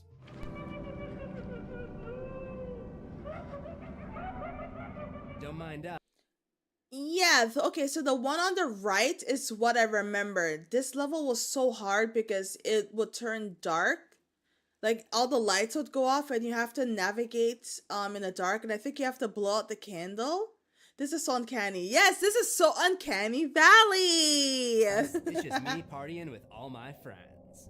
I am using this as an invitation to my birthday this year. Probably no No, one I'm will not- show up besides I will the not be horror there. creators, but that's okay because that's like half the people anyway. Credited I will with being not the be going. creators of Level Fun, partygoers are highly intelligent, hostile creatures that lure individuals in using balloons and either inject them with a transformation virus or simply kill them. This would actually make a good birthday party theme, you gotta admit. Unlike many of the other levels, the pool rooms, level 37, is considered one of the most calm and relatively safe spaces. Until I started researching this video, I actually didn't know that this had become connected with the Backrooms lore, because this is basically just a rebrand of an earlier viral concept called the Dream Pools, a series of 3D Blender creations made by digital artist Jared Pike beginning in 2020. Initially, the Dream it Pools looks were more of a nice. relaxing experience, with a hint of cosmic horror in that the pools seem to stretch on and on forever, and ever and ever. But in 2022, they were retrofitted to coexist with Backrooms lore, and it became a little less colorful and a little lo-fi and a little more Wasn't there easy monsters enter. in this There are no thing? widely agreed upon hostile entities, and the environment lacks the immediate sense of danger found in I other swear areas. there was Instead, monsters the when focus is when on we the played atmosphere it. of the space itself, which, to be fair here, does capture what the Or true Rose, Backrooms they're purists probably a love so floor much about inspired by original The Conjuring. image. Oh The my layout can god, vary, no, with some please. areas opening up An into larger Annabelle? pool complexes, while others narrow into Please, corridors no. partially submerged in water. If there's any Backrooms level that I'd want to explore, it would probably be the pool rooms. This is Khan and Ares' worst nightmare. I want to see Khan and Ares navigate through the pools. That could be because I grew up going to indoor water parks in the Midwest where it was too cold to swim outside for most of the year, but I don't know, man. The place just looks cozy to me. But like level 0, There's nothing cozy about navigation this. is It an was issue unsettling. because there's No? no clear structure. I So the think lack you of should, threats from any Ares. entities is made up for by the psychological challenge of traveling in endless space. Some levels They have a fear of ocean water, deep ocean water. I think it's called. Ares said the scientific. Is it the scientific? The intelligent word yesterday. Yeah, fear of the deep ocean. I think it was. Yeah, I think Khan should go swimming in it. In the deep ocean, and also dive and see what's in away there. from the exploration Yeah, format entirely, such as thalassophobia. I probably did not pronounce it right, but yes. level exclamation, Yes. also known as run for your life. Instead of wandering through various rooms, the level consists entirely of one long corridor you're forced to run while being pursued by multiple entities, including this one was smilers, too hounds, bad. partygoers, facelings, and I lied. reptiles. It feels like the Pale Lady should pop up any moment too, but I that's a lied. story for a different episode of Horror History. Which I did. So at this point in 2022, the guy's Backrooms just- had been shaped by a community of fans, from this abstract image with a one-paragraph caption into something more structured and kind of game-like, which I guess is appropriate given the whole no-clip entry method. In fact, much of the footage that I have shown is actually not footage, but screen recordings of various Backrooms fan games intended to capture the ambiance of the various levels. I guess I don't have to call them fan games either, since the canon is open source, they're just games. But the result was a series of interesting, mapped out nice, levels with okay. established rules. And to drive this point home, there's even a Backrooms wiki. So it was kind of like a new version of the SCP Foundation, which if you don't know what that is, it stands for Special Containment Procedures. It's basically a series of fictional documents written in the style of classified government procedures for containing these cryptid creatures. SCP is also more or less open source canon, albeit with moderators. So what SCP Foundation I did for see. creatures, What the phobia do you Backrooms was have, doing Rose? for My phobia? Let me see. I feel like I have a lot of phobias. I have a lot of phobias. Throw a dart at a board and you'll hit one. See, he's right. I don't like bugs. I'm not scared of bugs. I just don't want them to touch me. But like spiders, I hate spiders, so I don't want to see them, and I don't want to even imagine a spider. Because every time I see a spider in a game or in anything else, one pops up in real life. Yes. I don't like holes. Like, I don't know what movie it was. There was a movie where someone's arm had a whole bunch of holes in it. I do not like seeing that. It's so unsettling for me. I don't know why. It just makes me feel disgusted. So, crazy the Gooner doesn't like holes. I mean, shit. The important holes is not on the arm, okay? The important holes are not on the arm. And it's a lot of holes. Like, it just looks so weird and just, I don't know. Like, it just freaks me out. I don't know why. It's weird. Locations. And you'll even find short films and artwork placing SCP cryptids in the Backrooms. It's a perfect match. And speaking of film projects, there was one Backrooms web series that You stood out torched a from the rest like a stuffed tarantula pixel and on an held one? LCD monitor. And it would Fuck come no. from a 16-year-old. Can you please tell us your name? Kane Parsons. Created by Kane Parsons, a young YouTuber and filmmaker known online as Kane Pixels, the Backrooms were reimagined once again. Parsons has said that he developed an interest in visual effects and video creation from a young age, initially experimenting through sandbox games like Minecraft and Little Big Planets, before moving on to cameras and editing software to create his own short films. As someone who started my YouTube journey making roller coaster tycoon videos, the sandbox game to filmmaker pipeline is so real. Oh.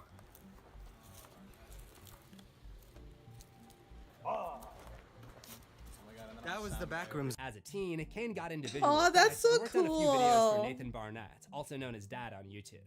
My name is DadBot87M2. What the I'm fuck? an average regular guy. Just a boring old dad living a normal life in town, USA. In 2021, Kane Who the fuck cracked?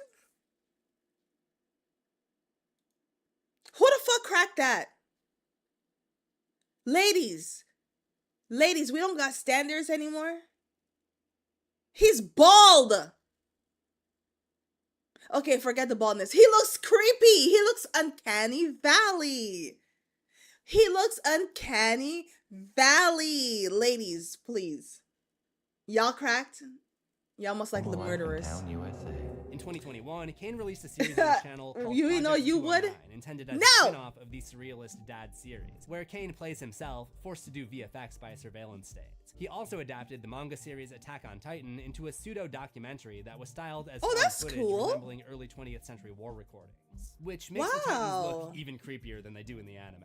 Oh, this Obviously, kid did is not mean that Kane would talented. become known for, Wow. but I think it's an interesting step in his evolution as a creator, because he's transforming an existing IP and adding to the horror by changing the presentation style. And I think that's a big part of what would later make people take notice of his work. And of course, he utilized his impressive visual effects skills while also using the low fidelity style to cover up the fact that he has no budget, which would later also be true of the Backrooms. Despite the ambitions of these projects, they largely went unnoticed, according to Kane. The creative stuff that I really cared about wasn't really getting much attention. During that time, I was also submitting to some just local film festivals and handling that stuff in real life rather than doing it all over the internet. Looking for a new direction, Parsons began searching for a different kind of idea. I just came across one of the Backrooms images again. I thought it was neat because I love environmental horror. I'm very obsessed with the look and feel of spaces, especially hostile spaces, just ones that feel like they don't really make sense. Initially, his goal wasn't to expand on the concept. He is but very to create creepy. his How own is he look. not in jail? Using Blender, the 'Cause 3D he's graphics bald. creation suite, he started with the clip of someone rounding a corner and watching a chair hit a wall. That small scene would eventually evolve into a 9-minute short film that far surpassed even Wow. Parsons' imagination. Jesus Christ, people are so freaking creative. Yeah, this was the guy that got the Backrooms to pop off. Wow. I can In see January why. 2022, Parsons uploaded the Backrooms found footage to YouTube. Presented as recovered footage discovered on September 23rd in 1996, the film follows a cameraman working on a short film who suddenly phases through the ground and finds himself trapped within the Backrooms. As the cameraman wanders through the space, calling out for help, he comes across a warning written on the wall, urging him to stay still. Before he can fully process what it means, a stringy, tripod-esque creature appears behind him and begins to give chase, producing a terrifying Oh, sound. wow. That's why I thought this was real. And the guy behind the movie too. Wait, so hold on. He's the one who made this movie that came out yesterday? Isn't he a child? They said he's 17, or was he 17 back when the game came out? What? Rather than building a catalog of Hold on, let me creatures like the rewind it online- because I was talking. Rather than building a catalog of creatures like the online Backrooms mythology, Parsons' film Oh. focuses primarily on a single ambiguous presence, often referred to as the Lifeform Fellow. Official title is Lifeform. Lifeform Fellow. That was a few years ago. Yeah. He has Sorry, a guys, part we didn't in, update the wiki. part in The it. cameraman manages Wow, to that's escape so by diving through a fucking hole in the floor, amazing. continuing deeper into the environment. As he So continues happy to for explore, him. he finds a variety of architectural designs, ranging from a building resembling a hotel courtyard, an office space, and a wall of seemingly endless corridors that make me think government test site. After climbing a set of stairs, he finds himself back in the first area of the Backrooms and is once again chased by the life form. Lifeform fellow. Lifeform fellow. The cameraman is eventually caught and attacked by the creature, but his camera, which has been recording the entire time, clips back into reality maybe, that's just my interpretation, and it's suddenly falling through the sky before landing back on Earth. Wow, and this perhaps is the most so amazing part is that the camera crazy. survives and keeps recording. Whoever made that camera, that's your Super Bowl commercial. That thing is more durable than Steve Harrington's plot armor. The reason I think the camera ended up back in the real Steve world alone! is because this video is titled The Backrooms Found Footage. Yes, the whole thing is a found footage web series, but only this and 2 other episodes have found footage in the title, and each of them are recorded by everyday citizens, not company employees like all the other uploads. This footage was literally found in universe.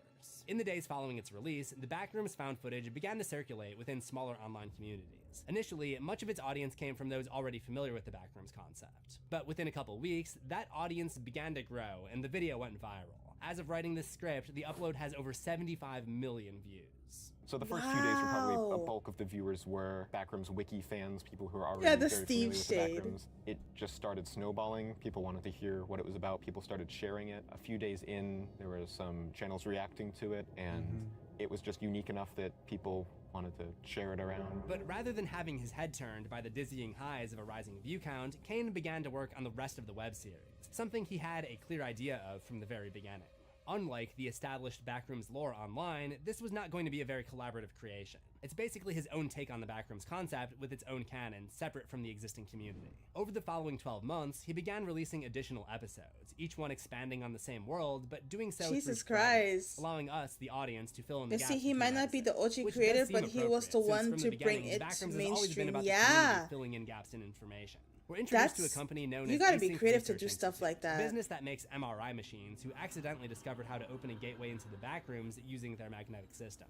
In early 1988, they began testing a stable portal using what is described as a low-proximity magnetic distortion system. This gateway, referred to as the Threshold, allows controlled access to the environment for the first time.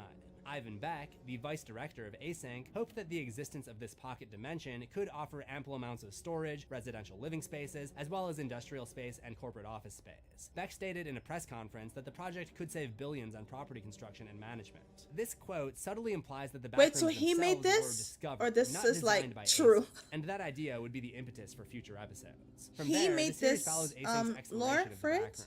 Teams are sent inside to document and map the space, attempting to understand its structure and its potential. But as these expeditions continue, Yeah, it's the his lore. risks become I increasingly see. clear. Wow, Like he's the fucking protagonist smart. scene in the original Backrooms found footage short film, others no-clip into the alternate reality and get lost within the environment, causing missing person reports to start to rise in the 4 years that followed the discovery of the Backrooms. There's a fun Easter egg here. This missing photo is actually the high school senior photo of Nathan Barnett, aka Dad, who Kane Parsons used to work with, and this one is a childhood photo of really? Kane himself.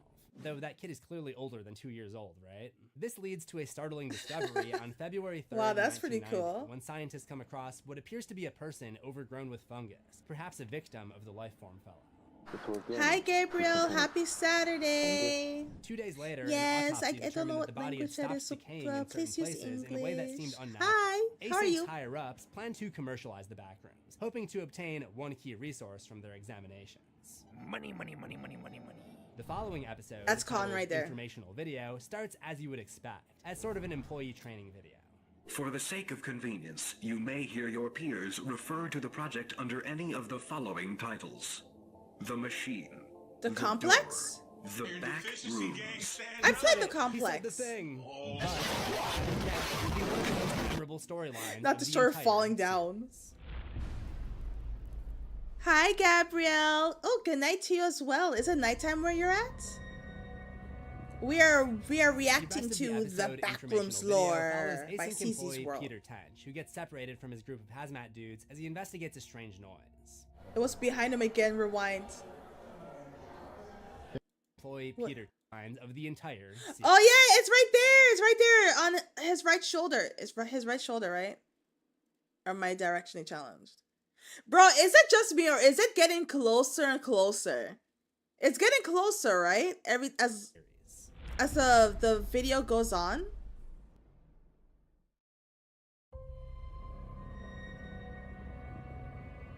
The rest of the episode informational video follows. Oh, it's his Async left employee shoulder. Peter Tench, Oh, my who gets bad. separated It's from the his group of devil on his hazmat shoulder. dudes as he investigates a strange noise. It is the devil. Because that shit scares me. Hey.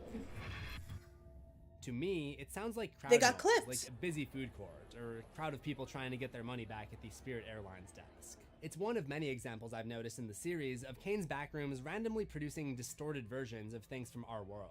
The first being the empty office spaces of the rooms themselves. As Tench explores, he comes across a random pile of rubble, a dark room filled with forest murals and wheelbarrows, and eventually the facade of a house. He later finds his way back to this research room in the complex just over 2 months later. We know this because the events of informational video are labeled in the video description as taking place on February 29th, 1990, while the events of presentation, when he returns, take place May 8th. Bear in mind that February 29th, 1990 is not a real date, since there are only 28 days in February, and 1990 is not a leap year.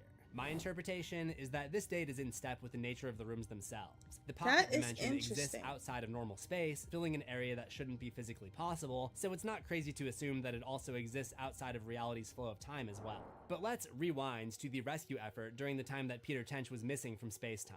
Within a week of his disappearance, on March 5th, 1990, a series of motion detection cameras were set up in the area just beyond the threshold, hoping to find Tench or discover the anomaly that led to his disappearance. All it catches is normal activity from the scientists, until 3:53 the next morning, when a floating figure, possibly resembling the Lifeform fellow, is captured in the distance near the ceiling. This I'm form sorry, is much more you loose just and have to end flowing me. than the stiff, rigid movements of the Lifeform fellow seen later in the timeline. During the You're events gonna of the have to Backrooms end found me. footage, which Fuck doesn't no. begin until July 4th, 1991. Looking back at that footage, the graffiti on the wall tells the protagonist, "Don't move, stay still," right before the Lifeform fellow appears in a form that seems to resemble a camera on top of a tripod. So I think the Lifeform fellow first saw the motion detection cameras searching for Peter Tench in Motion Detected and turned itself into a living motion detection camera.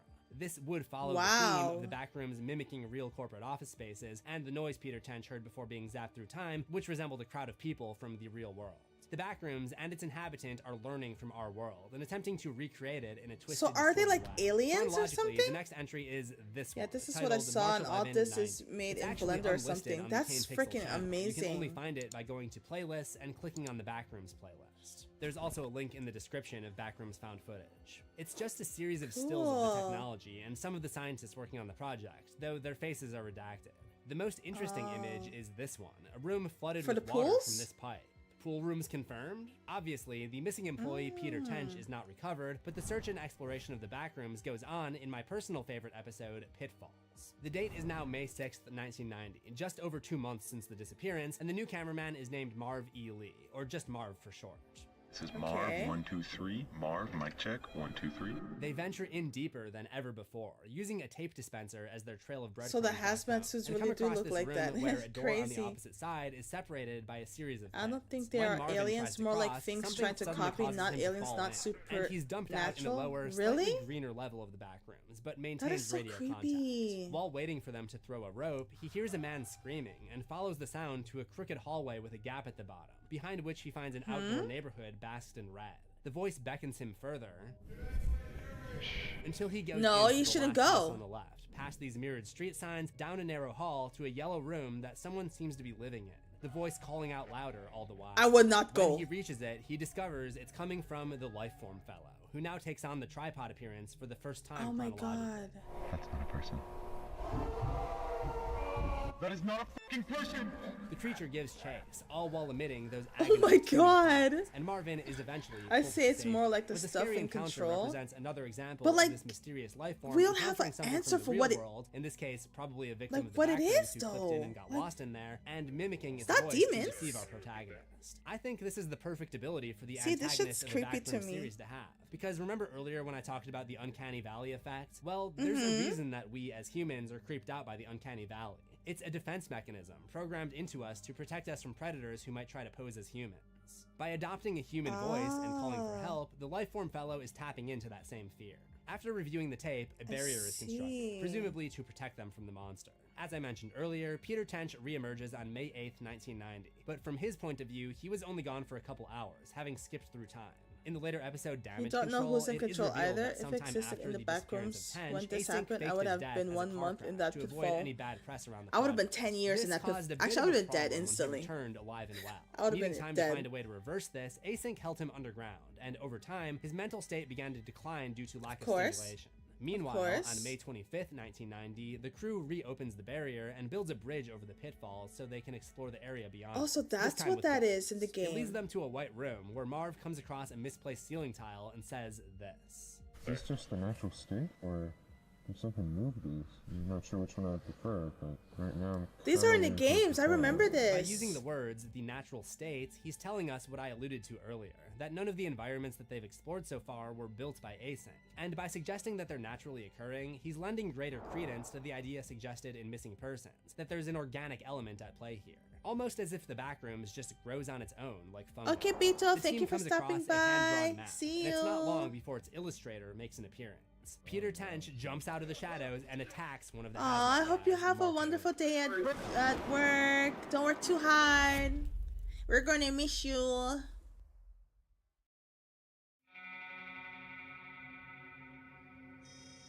After the reemergence of the missing Peter Okay, Tench, the confused and isolated. I'm loving what I'm seeing so far. You are very talented, and I'm so happy. I'm so happy you're making a fan art for me. I love it. I love what you've done so far. And the bad romance, you know? Rose, how did you sleep? Like a baby. Like a baby. As soon as I hit the bed, I was knocked out. I was gone to the world. I didn't even dream. That's how tired I was. I did not even dream. It was just like darkness. And then when I woke up, I'm like, when did I fall asleep? I paid her to say I am good. That's not true. You are good. The You async are. Scientist found a way to sneak into the complex I love and it. ambush the hazmat researchers, believing he was deliberately being trapped by the company. He asks if they held a funeral for him, to which they say yes.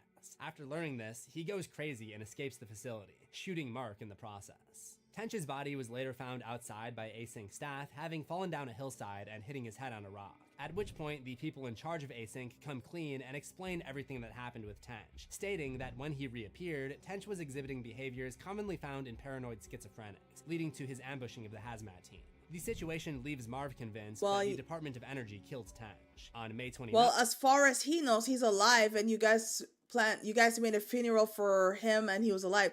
It's like, you know, is like if you were in that position, you would probably have the same issue. Like people are making Okay, you want me to be quiet? Fine. Another member of their hazmat team, George, takes over camera duty and documents this wall in the area beyond the pitfalls, where the wallpaper texture is stretched across the surface. Maybe we solved your sleeping problem. Yeah, get me very tired 3D model, where by the texture streaming doesn't fit the resolution 10 of the hours. polygon it's being placed on, so it gets stretched all the way and looks unnatural. In the room beyond that, I several objects are stuck see. partially clipped into the floor. Again, like something you might see in an unfinished game. The random areas of sunken floor space and the perfect hill also heavily resemble video game test levels, areas strictly created for the developers to test the physics and mechanics of a game while I always not thought this bothering looked to make weird, it yeah. aesthetically pleasing. At no point are we ever given any concrete answers about the meaning of the series, but if there's anything we've learned up to this point, it's that the Backrooms and I the still Lifeform can't believe I foe did are 10 mimicking hours. I reality really to draw can't, people but I'm in, happy I where they did. then attack, causing victims to go missing. I from enjoyed the that real game world. so much. One thought that crossed my mind was that Kane Parsons' Backrooms could be an allegory for video game addiction, where virtual worlds are Oh, created to mimic really? the real one, often leading to obsession and addicted players falling down rabbit holes, withdrawing from IRL interactions, and in some extreme cases, ruining their lives and losing touch with reality. But overall, while that theory makes some sense, I don't really feel like that's the intended message. These game-like distortions appear so late in the series, other than no clipping, which has been there from the beginning. So I think the idea of addiction is actually just a subcategory of a larger theme, the overall idea of madness. Earlier in this episode, I mentioned the short story, The Yellow Wallpaper, and how it might connect to the Backrooms. The most obvious connection is visual, given that they both take place in yellow spaces with wallpaper. And Yes, similar to how okay. the spaces in the open source canon version of the Backrooms shift, the narrator of the short story begins to believe that It was a wallpaper great 10 mutates over time. hours. In both, the It was a environment great 10 itself hours. I becomes had the so source much of fun with you unease, guys. with the narrator describing the wallpaper as repellent and sick. And seriously, thank you guys so much for sticking with me. I know it was very long, but thank you guys for sticking with me, and thank you to everyone that kept coming in and checking on me and stuff like that. I love y'all. Y'all really take care of me, and I thank you guys so much. Thank you so much. And that's why I got to do better. That's why I got to work harder. I just want to make y'all proud. I felt very proud yesterday. I did. As something as small as that, I felt very proud. And we can only go up from here. And our 1-year anniversary is coming up too, guys. In July. Our 1-year anniversary. Bunny Squad's 1-year birthday. Crazy, ain't it? Its repetitive, unnatural pattern slowly distorts the protagonist's perception of reality, much like the Backrooms, where the space itself begins to feel hostile the longer you stay in it. But the story of Peter Tench ties more closely with that of these short stories' narrator. In the yellow wallpaper, the narrator, a woman suffering from postpartum depression, is confined to a room by her husband, supposedly for her health. Although she is presented as I think I heard this unreliable, story she before. gradually Someone said reveals this that before. her husband has imprisoned her, refusing to allow her to socialize or exercise. With the lack of stimulation, the narrator's mental health begins to deteriorate. She becomes convinced that a woman is trapped behind the wallpaper and that she must free her by stripping the paper from the walls. Oh By my the end of the gosh. story, the woman's husband finds her room locked. When he finally gets in, he finds her circling the room on all fours, claiming, "I've got out at last," suggesting a complete mental breakdown. Like the narrator, Tench is confined for his own good, That's but without mental and physical crazy. stimulation, his mental health also begins to decline. Both characters come to believe that they're trapped within something artificial, something they need to escape. And while both ultimately escape their confines, the damage has already been done. The intentional link to the yellow wallpaper is further evidenced by the title of one of the unlisted episodes on the Kane Pixels channel, 9780-4152-63573, the ISBN, or International Standard Book Number, of the short story. Kane Parsons has even spoken about there being a deeper meaning behind the reference. I did not shoehorn it in just because, oh, look, it's a book about, it's got a yellow wallpaper. Guys, that means it's Backrooms. There's more thought to it than that. As I've already mentioned, by the time the web series was released, the Backrooms had already been expanded into a vast, community-driven mythology containing hundreds of levels with their own distinct rules and threads. But Parsons' interpretation moved away from that. I was vaguely aware of That's the Backrooms. interesting. I was aware of it Narrator, in terms of hello, how are you the doing? original Happy image in the caption that I saw Saturday. on Instagram 2 years before, but I had no idea there was this community behind it. So when I put out the first video, I was surprised to see all these people saying, "You're doing the Backrooms wrong. What is this?" Rather than a collection of separate Of levels, course, it's his always gonna version be presents people the that does Backrooms that. as a single continuous space. It doesn't follow a clear system of levels. Instead, it mimics real-world architecture in a way that feels unstable and unpredictable, such as the gallery and And by the way, no shade, no shade. All his haters, all the freaking nerds are like, you're doing it wrong. Well, guess who has the movie? Guess whose Backrooms turned into a movie? Oh, that's right. Leave people alone. Let them be fucking creative. The fuck? Just got Resident Evil Requiem, the demo, and it traumatized me. Holy shit. Wait till you play the actual game narrator. Ho, ho, ho. You're not ready. courtyards design found You're in the not Backrooms ready. found footage being based on the Holiday Inn Express and Crown Plaza located at London Heathrow Airport Terminal 4. The themes of madness and mimicry of the real world are tied together nicely in the It's feature from the film movie. adaptation Backrooms. It's just called Backrooms, but I'll just refer to it as the Backrooms movie for the sake of clarity. I'm not going to spoil the plot because this video will come out before the movie, hopefully, but I can still do my timeline and analysis thing without spoiling it. It's set in June of 1990, so only about a month after the whole Peter Tench debacle. The story follows a man named Clark, a wannabe architect who is instead selling furniture after his divorce and struggling to come to terms with the night that his marriage fell apart, constantly reliving it in therapy sessions. When he discovers an entry point to the Backrooms in the store's basement, he goes from fascinated to obsessed, and it's here that we get a tiny crumb of information about how the Backrooms works. All these rooms. This place built, though. Actually, more like it. Oh, this is hell. This is them. like. And the This more is so- times it remembers something, Uh the huh. less it does. While this is just one This is so character's interpretation of how the isolating, Backrooms and he work, is there very was a creative moment just at saying the he premiere during the is. Q&A where Kane himself essentially said, "Don't worry if you die in the Backroom." Oh yeah, look at him. He's an old ass man now. Okay, so I thought he was still 17. Because when you guys like, oh, he made the movie, I'm like, what? But look at him. He's an old ass man now. Okay, he's not old. He's not old. Don't take it as I'm insulting him. I don't mean like that. Like he's grown. You know? Okay, so like when he made the Backrooms, when he got into it, he was younger. I see. I'm ready because I did the roundhouse kick on zombies 3 times. Did you really?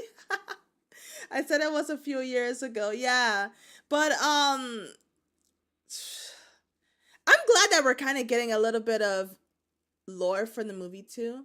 It's not spoiling anything. If anything, I'm excited to see it. Because they will remember you and create something close to you as a copy. I wasn't recording it because I assumed someone else would upload the Q&A, but trust me, I wouldn't lie about this. Clark is able to find a strange comfort in the Backrooms. As someone who has been replaying the end of his marriage over and over in his head, reenacting it and trying to make it play out just a bit differently, a realm that takes elements of reality and distorts them ever so slightly is ideal for him. The movie contains more evidence that the Backrooms are an increasingly imperfect imitation of reality. We see an inverted stop sign, harkening back to the street signs seen in Pitfalls, this cardboard cutout, which would appear in the Backrooms Found Footage 3, and this sun painting, which also appeared in Found Footage 3, which I'll get to shortly. There's even an area where we see more of this location, and indeed, it does seem to be the Kane Pixels version of the pool rooms. Yeah, the makes pools. Perfect sense if the Backrooms is just attempting to imitate indoor pools or baths. In the end, one character makes it all the way to the complex, where we learn that Async doesn't know much more about the Backrooms than we do,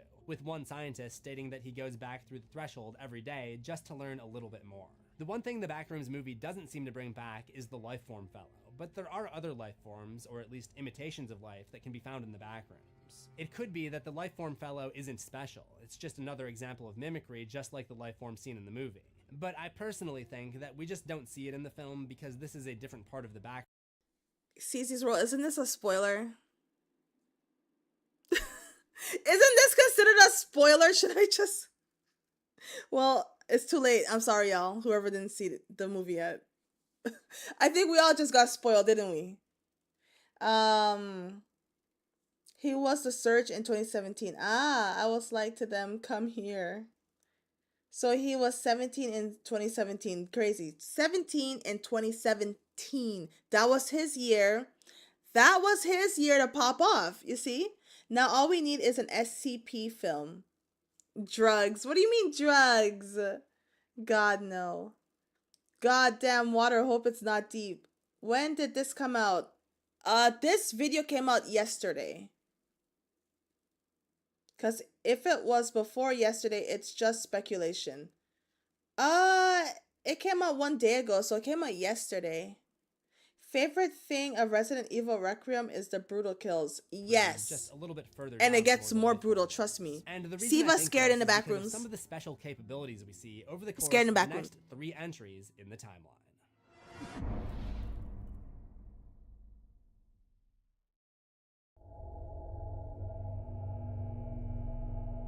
The original I'd short say it film was would be the made next before chapter in the yesterday. story, taking place sometime after the Oh yeah, Backrooms you're right. movie He on did July say it was 4th, made before the 1991. film. Also, in the video description, it says September 23, 1996, so this might be one of those instances where clipping into the Backrooms actually jumped the character forward in time. The next event chronologically is the beginning of Backrooms Found Footage number 3. We don't know the exact date, but a radio broadcast at the very beginning before the cameraman clips into the Backrooms says something about the Oklahoma City bombing. So we can assume this recording began shortly after April 19th, 1995, the date of the Oklahoma City bombing. The cameraman, Ravi, clips out of reality in his basement and finds himself in the Backrooms. He encounters features not seen in the other entries, breaks the fourth wall by referencing the Backrooms' origins, and he eventually realizes that something is chasing him, prompting him to run away towards the area that fans have dubbed as the Red City. It's almost like level 11 from the fan community, but it fits into the Kane Pixels canon because it's just an endlessly expansive urban sprawl, which makes Ravi realize the true scope of the labyrinth that he's trapped in. Later, he stumbles on a dance studio set up to play repetitive music, outside which he finds this, a Chinese poster that translates to 2022 Auspicious Free Clinic. Fans actually found the English version of this flyer, but the takeaway here is that we've time skipped again. Not just a couple months like before though, this seems to be another 27 years in the future. The dance studio is where he would finally encounter the thing that's been chasing him. What the fuck is that? Wait, that's a humanoid. This is the best look we get at it, and it's not a great one, but it does appear to be distinct from the Lifeform Fellow and all of the entities that we've seen in the movie. It looks like a human. Also, apparently Kane confirmed on Discord that it's a different entity called Still Life. In the end, Ravi makes it to a house within the complex and goes inside, which always seems to be bad news, and this house is no exception. Ravi is able to communicate with the voice of a man. It sounds like you're on the other side of this wall, but this... I would not talk to nobody in there. What the fuck? Open up the wall, but then screams as if he were attacked and goes quiet, which I see as not a real person in the Backrooms, but rather another mimicry of a human voice designed to make Ravi go insane. It's also another scene that parallels the short story, The Yellow Wallpaper. And if it is designed to make Ravi go insane, it works, shortly before his camera battery dies. Finally, the last entry we have in chronological order is Backrooms Found Footage number 2. This one is labeled August 19th, 1995 in the description, exactly 4 months after the Oklahoma City bombing. In this one, a girl has discovered a very small portal to the isn't that the same dude the that made backrooms stories in the of floor her Stranger garage Things and takes it characters? off, just like Clark did in the movie. As she tries The one that we're watching right now, narrator CZ's World. Yes, he did. He did do Stranger Things lore as well.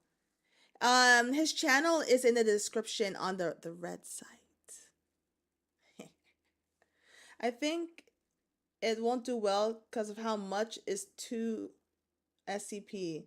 to measure the depth. It could if we get good writers. I think the games are enough. Distortions of things that you might see in real They life. could pick one specific monster, possibly the Backrooms recreation of the staged car crash that Async used to cover up Peter Tench's disappearance. The environment transitions to more of a residential interior, and she discovers this room covered in vines or branches. This looks and sounds similar to, or the same as, the Lifeform Fellow. And the protagonist escapes through a cool room-esque area before eventually reaching a dead end. And, that's me.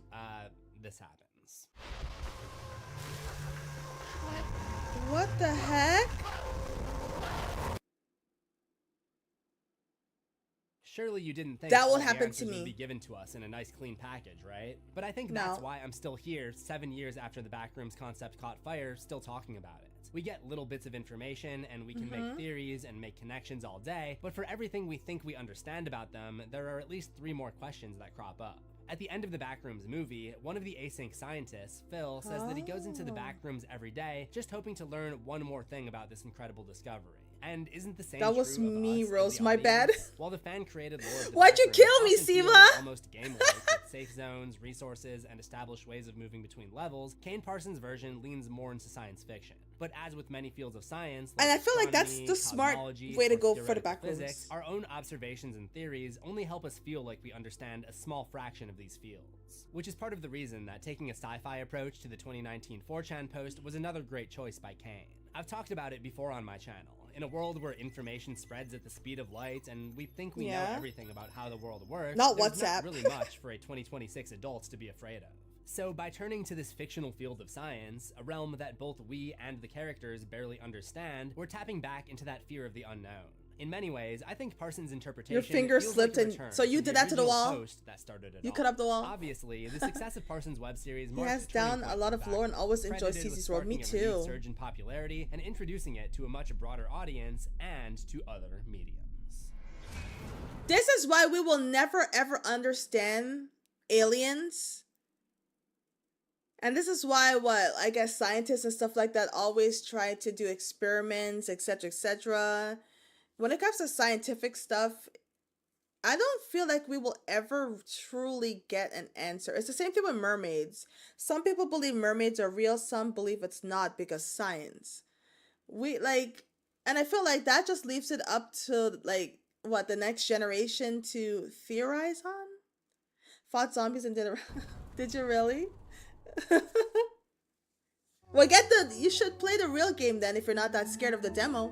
With Kane Pixel's Backrooms series absolutely raking in views, TikTok creators quickly adopted the concept and began making everything from Minecraft recreations to cardboard models like something you would find in a villain's workshop in a Saw movie to just really well done parodies and memes. Where the hell are we, lad? This place is weird, you know. I swear we just walked through here before. Run, lad, run! Move! It's behind us! Keep on, let's What the fuck? I mean, in what the hell did we just watch? Titled McDonald's in the Backrooms, and it honestly has no business being as scary as it is. Ronald McDonald! In October 2024, the anthology TV series American Horror Stories released an episode in its 3rd season titled Backrooms, which followed a screenwriter who slips in and out of the backrooms as a result of his guilt over the disappearance of his child. I think it's pretty bad, and it misses the entire point of why people are drawn to the backrooms on almost every level. Instead, just using the concept as a vehicle for a very cliche, formulaic Hollywood plotline. For example, everything is— Why isn't him going into that hole so unsettling to me? That made me feel so weird seeing. Not weird, but it made me feel like creeped out seeing him going into that little hole. I don't know what's wrong with me.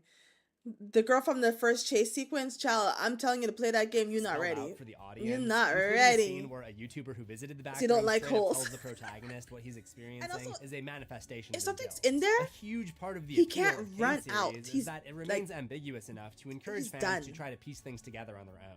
They also try to make the Backrooms themselves look dark and spooky, which totally misses the point of what makes it creepy. All the psychology of liminal spaces, incongruent affect, color theory, and madness that I talked about at the beginning of this video are disregarded, so the Backrooms can look like another run-of-the-mill Ryan Murphy haunted house. Yeah, The this vague doesn't idea look from the 4chan scary. post about something that might It fear being you bright when you can yellow hear scary. it is replaced with a huge chorus of masked and hooded figures that could not be more in your face. Also, I don't think I've heard dialogue that was this exposition-y since I was in film school. Someone who's fine. Had to do it doesn't for the ignore one his time. best friend when he calls. Because he you calls, scared me but in DBD. Not after what's happened. While American Horror Stories did not understand the assignment, it does feel like a rite of passage, if for no other reason, just the fact that this creepypasta became mainstream enough for Hollywood to completely botch it. In fact, liminal spaces have become so relevant that similar ideas can be seen in other shows, sometimes without explicitly referencing the Backrooms at all. One example of this is the show Severance. While it's not directly connected to the Wait, isn't this a show that everybody was talking about last year? Oh, you should see Severance. It's amazing. It's this, it's that. I did have it on my watch list, but I haven't watched it. Has anyone watched it? And if you have, do you recommend it? Yeah, those Backrooms didn't look scary. Just another room in horror movies. Yeah. The bright yellow is very unsettling. Backrooms, the show's creator, Dan Eichson, no, not Dan Erickson, referenced it as an influence on the show. That influence can be clearly seen in its monotonous corridors, office spaces, and vacant back rooms that appear to span on forever. On top of that, hundreds of Backrooms games have been released, with each one offering its own interpretation on the space. Some focused on exploration, while others leaned more into survival, adding monsters, objectives, And that's the one we played. Games like the Backrooms game VR, Escape the Backrooms, and Inside the Backrooms each found new ways to immerse players in their worlds of seemingly endless rooms and the maddening buzz of fluorescent lights. The VR game is especially interesting to me because being in a VR headset for a long period of time can already be exhausting, so it might Oh my grate on the player God. in the same way that someone trapped in the creepypasta. Look at the shoulders. Despite the differences, most of these games Playing follow a Backrooms similar in structure. VR, fuck Players are that. placed into an empty maze-like environment and tasked with navigating their way through it. Going through all these Who interpretations, the fuck is Dan has really made Erickson? me I have especially no appreciate clue how Kane who Parsons that was is. able to make a mini-major studio film without compromising the integrity of what he built on YouTube. Think of it as a large episode of the YouTube series that's sort of told in a slightly different way. The big difference this time was instead of modeling everything in Blender, the movie was shot in 30,000 square feet of interconnected rooms that the cast and crew could physically walk through. According to Parsons, the finished set was so disorienting that some people were getting lost, which reminds me of stories that I've heard from the filming of Stanley Kubrick's The Shining, where cast and crew actually had to navigate the infamous hedge maze to get from their living quarters to the set. So it was Even the real? smallest details were Wow. carefully tested, We need to get including Rose of dozens VR. Variations of the wallpaper to I'll capture the die, exact I'm tone that telling people you. associate with the Backrooms. Do you care about retaining the vision and the feel I'll of the pass Bible out. stuff? Absolutely, absolutely. I do not want to hand over the car keys and let it turn into something else. I wouldn't be doing this if the idea was for it to mutate into something else. But despite everything that's been added, the thing that made the Backrooms so effective in the first place hasn't really changed. It's still just a space, an empty, familiar space that feels wrong. Whether it's an empty office or an abandoned theme park, a place you've seen before but can't quite recognize, we've all experienced something like it. This movie is probably going to be the biggest moment for the Backrooms, but that doesn't mean that the concept won't keep evolving, because it's not tied to a single story or a single creator. Which it's is an idea true. that collectively belongs to the internet. Though I do Exactly. wonder about who made those original posts. Probably kicking themselves for making them anonymous now that there's a $10 million movie based on their IP. That they're is getting true. royalties for. If you That's wanna why you hear gotta the full copyright your backstories of shit, other man. internet horror stories like Sonic.exe and just creepypasta itself, I'm kind of building a whole playlist here. You can find that on the left. Make sure you subscribe to CZ's World for new horrors every week, ring the death bell and select all notifications so you don't miss an upload, and I will see you in the next one. Assuming we both survive. And that is CZ's World, everybody. He's an amazing content creator. I love his content so much.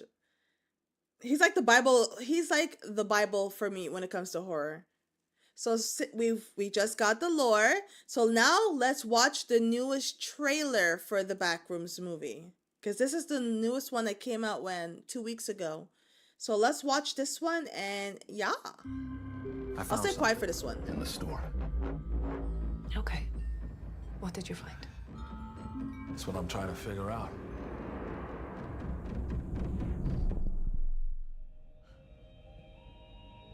Do you guys notice that there's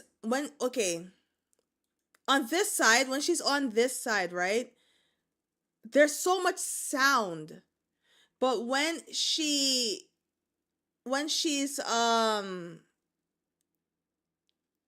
in the back rooms, like there's so much silence. Thank you, Destroyer.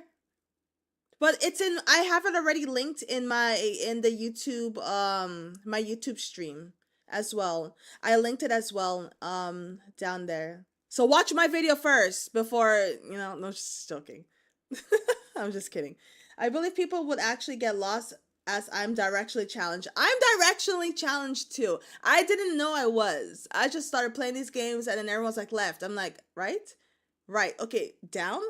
Down. Okay. Up. I don't know when I'm buying the main game of Resident Evil Requiem. It's okay. Just take your time. Get it when it's on sale.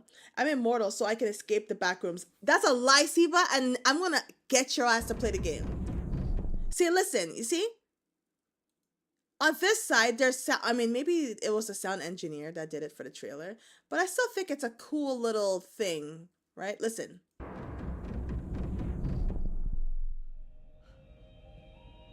And then just like silence, it's calm. You know, that little piece of thing is so unsettling. You think I'm scared of the back rooms? Hell yeah. I do. I do. It only gets better. You got the camera, right? Or you can borrow it again. You still haven't told us what we're doing here, man. I did tell you. Research. What the fuck? All these places and buildings, rooms, misremembering themselves. It's a real mess. Oh, this movie is gonna be so fucking scary, man. In a way. No. Clark, where are we? This room, oh god, this movie is going to be scary. Oh my gosh, and I cannot wait. You need to stop. Wait, what? No. Hey guys, don't fight. I'm pretty sure he was just joking though. He was just joking. Siva likes to joke around. Let us switch over, okay?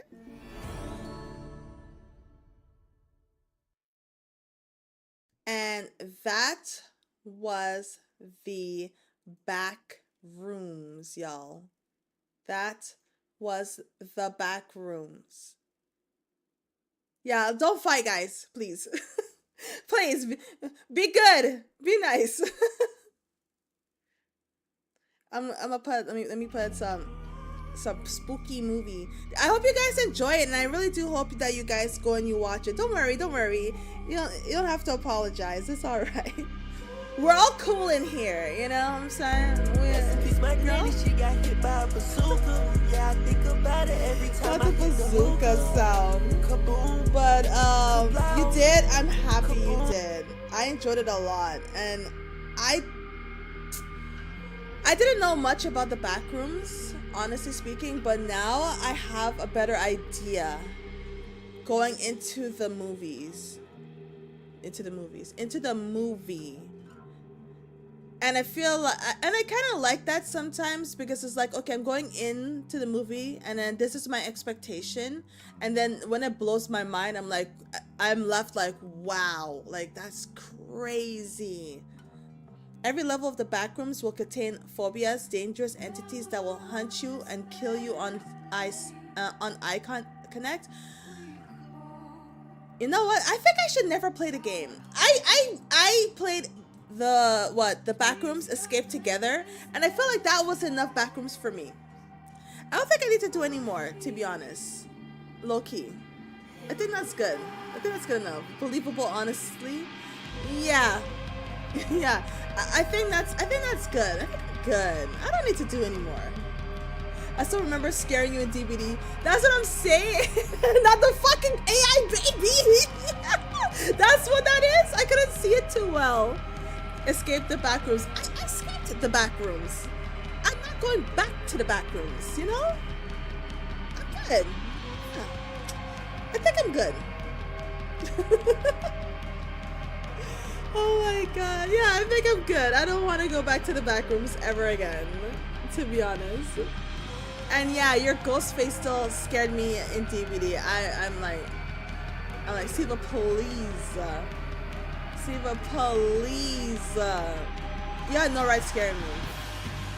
No right. You screamed from what you told me. I did scream. You're lucky I was muted. You're lucky I was muted. I did scream. I screamed for my life. A new level came out yesterday, Rose. And you know what? I'm so happy for them. I'm so happy for them for having a new level. I don't think I'm gonna play it. I escaped the backrooms. You know what? I'm gonna go to the theater in the backrooms to watch the backrooms. Now it's my turn to watch someone else escape the backrooms, to be honest. I'm gonna get that Mori one way or another, Rose. No! No, please don't do it. Don't do it until you take a picture. Oh my god. No way.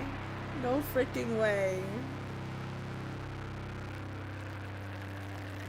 Level 6 on the backrooms is not good because there will be a blackout and flashlights won't work. We did play it. We played it I think it was last year. We did play it last year and it was scary as hell. Me next? What do you mean? You're gonna Mori me next? No, please, Connie, don't do it. Why y'all so evil? You know what? You know what? Y'all asked for it. Let me put y'all favorite Pokemon up on the screen again. Y'all got me fucked up. Y'all got me fucked up.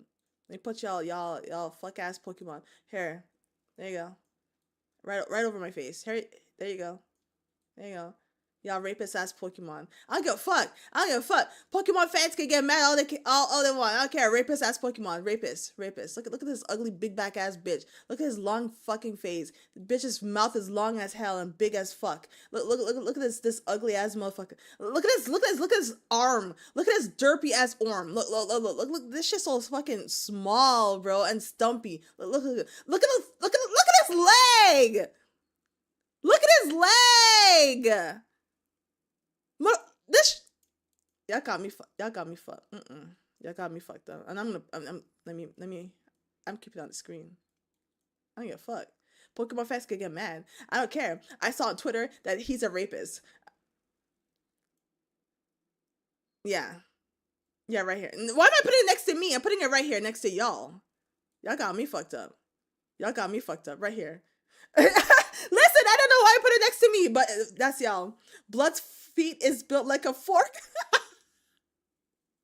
No, for real. It is built like a fork.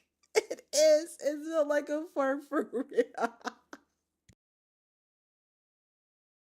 What? Huh? What? I know y'all like Pokemon. That's why I'm going in. Typhlosion isn't a rapist. That's Hypno. Okay, let me look up who Hypno is real quick before we go. Who's Hypno? Hypno Pokemon. Hypno? No, he's not. That's not the one everyone was talking about. He's ugly. He is ugly, but it's not given. It's no. No. Let me see. No. Y'all got me fucked up. You're saying him? This is the one everyone's talking about? No, it's not.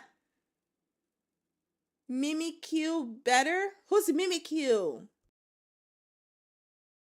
Look up Drowsy.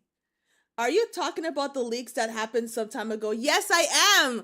Yes, I am. I'm talking about the leaks about this motherfucker right here. This guy right here. He looked like Lemonhead. Why y'all hating on?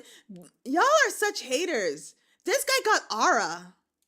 Are you for real right now? This guy got aura. Why y'all hating? Why y'all hating? Look how he's watching y'all. He looking at y'all like y'all try something. I'll whoop your ass. Look up Lemonhead. If he's ugly destroyer, I swear to God. What? Vaporeon copy pasta is worse? Wait, what? Y'all got me looking up these deranged. I hate Pokemon. Okay, hold on. First, Lemonhead Pokemon. Is it true? Oh no.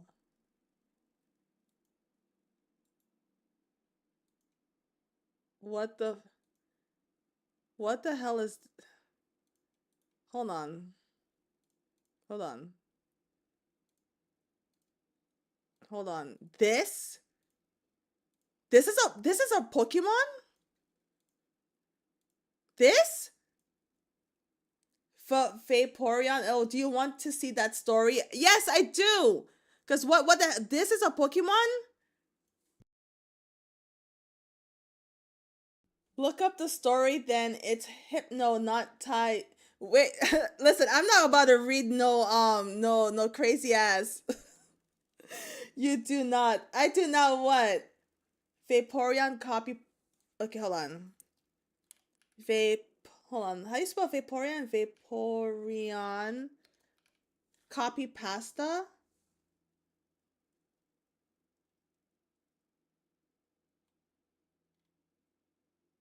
Wait, what?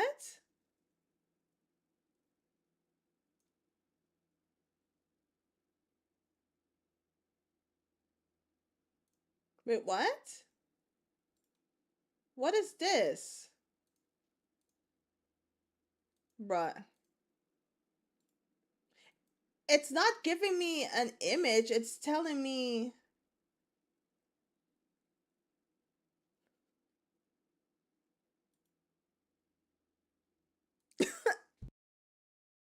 What is this? Yeah, it's not a photo. Hold on.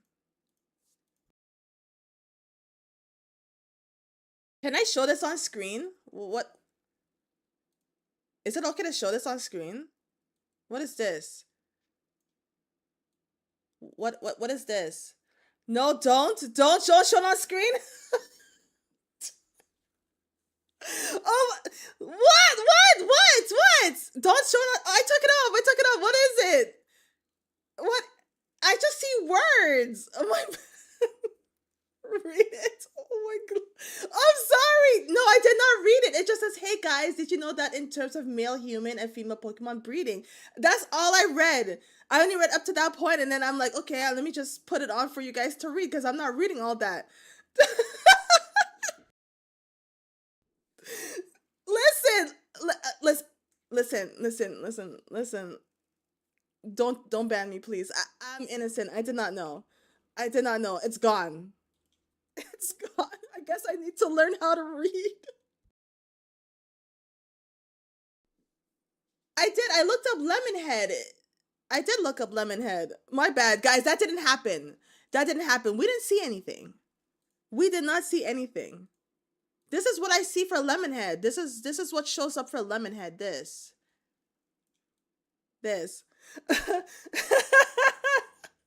What? It's some about human and Pokemon. Oh, I didn't know. Then why y'all? Con, you're gonna pay for this. Con told me to look it up. So what's up? What's the deal with this guy?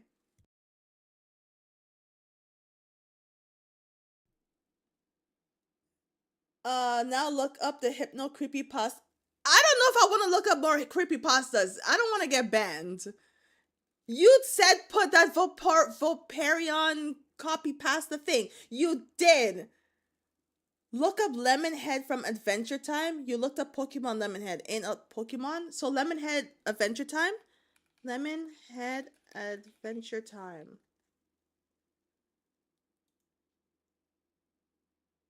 What the fuck is that?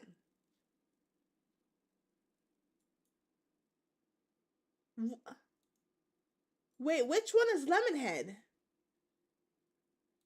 Wait, can this one even work? This? What the fuck is this? What the hell is this? No? That's what shows up for Lemonhead Adventure Time. It says Lemonhead Adventure Time Wiki. That's not him? What the fuck is that? Huh? Okay, is it I'll click on the first picture that I see. This one? Hold on. Is this Lemonhead? This ugly fucking thing? This y'all goat? You look like Hypno? This?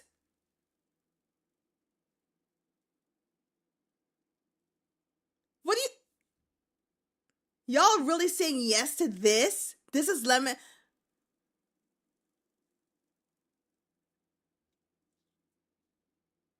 This is y'all goat? What the fuck is this?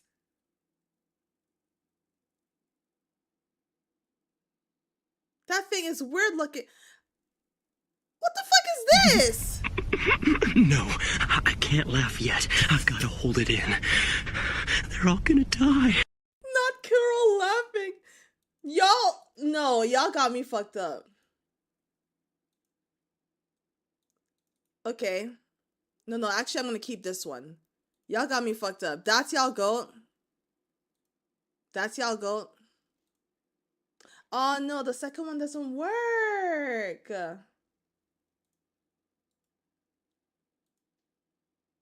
But wait! There's more! Hang on to your seat, baby! This y'all goat. A screamer! This y'all goat. This? You screenshotted Angry Rose? Because y'all got me fucked up. What is that? Like, what is this? New Steam friend? Y'all glazing this? All I said is Hypno looks like him. Yeah, and guess what? Now I'm gonna have nightmares. He's ugly as fuck.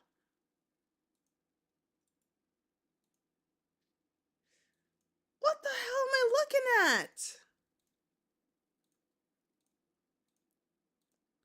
What the fuck is this?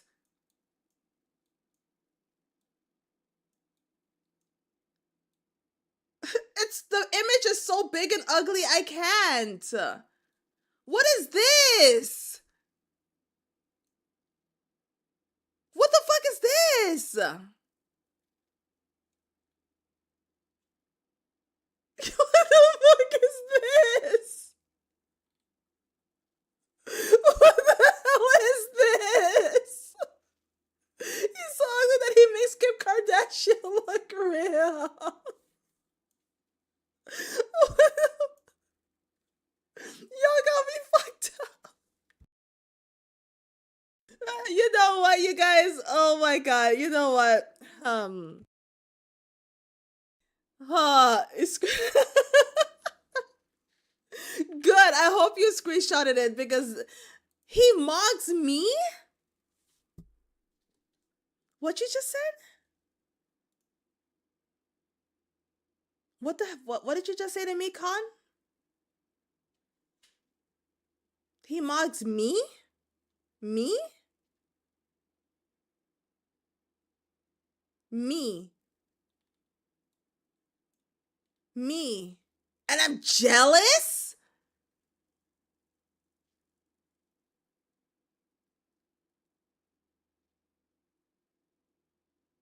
Khan getting paid. Oh my god.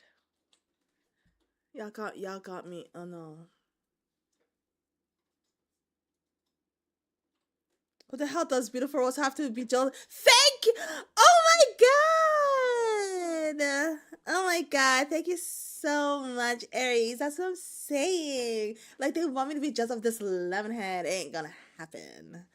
Oh my god. Exactly. He outmogs me, please. He outmogs me, please. Please. Please. Please. Please! Me? Me?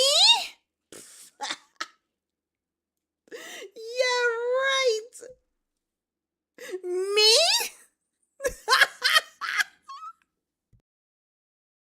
Y'all got me. Yo, bro, back up. What do you mean? What do you mean, back up? Want me to get closer? Want me to get closer to you? You want me to get closer to you? I'm close. Anyways, guys, I hope you guys have a wonderful rest of your weekend. I shall see you guys next week. Guys, the game shows and stuff is next week. The game shows us next week. And guess what? I'll see you guys next week. What do you mean back up? What do you mean back up? What do you mean back up? Back up. No, I want to get closer. Rose is so beautiful that Aphrodite is like, damn, I don't stand a chance. Thank you so much, Aries. And thank you for the head pat, Connie. That emote is crazy though, Siva. That emote is crazy. But yes, guys, have a wonderful weekend. I will see you guys next week. I will post... I will post my... yes, I'm hyper. I'm hyper. I will post my schedule next week in the Discord and on my Twitter. So make sure you guys go there so you can see what we're doing this week. And then yeah. So thank you guys so much. Have a wonderful weekend. Bye. Oh.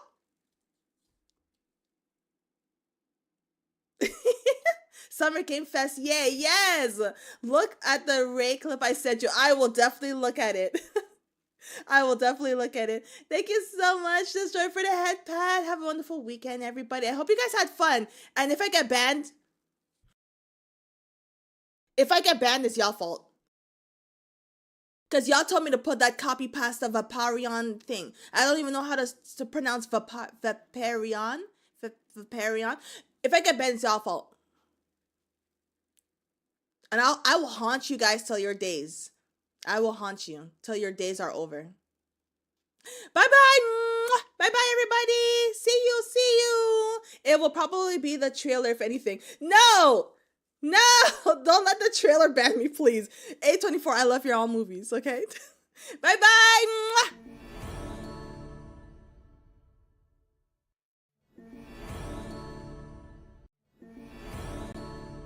I fucked up.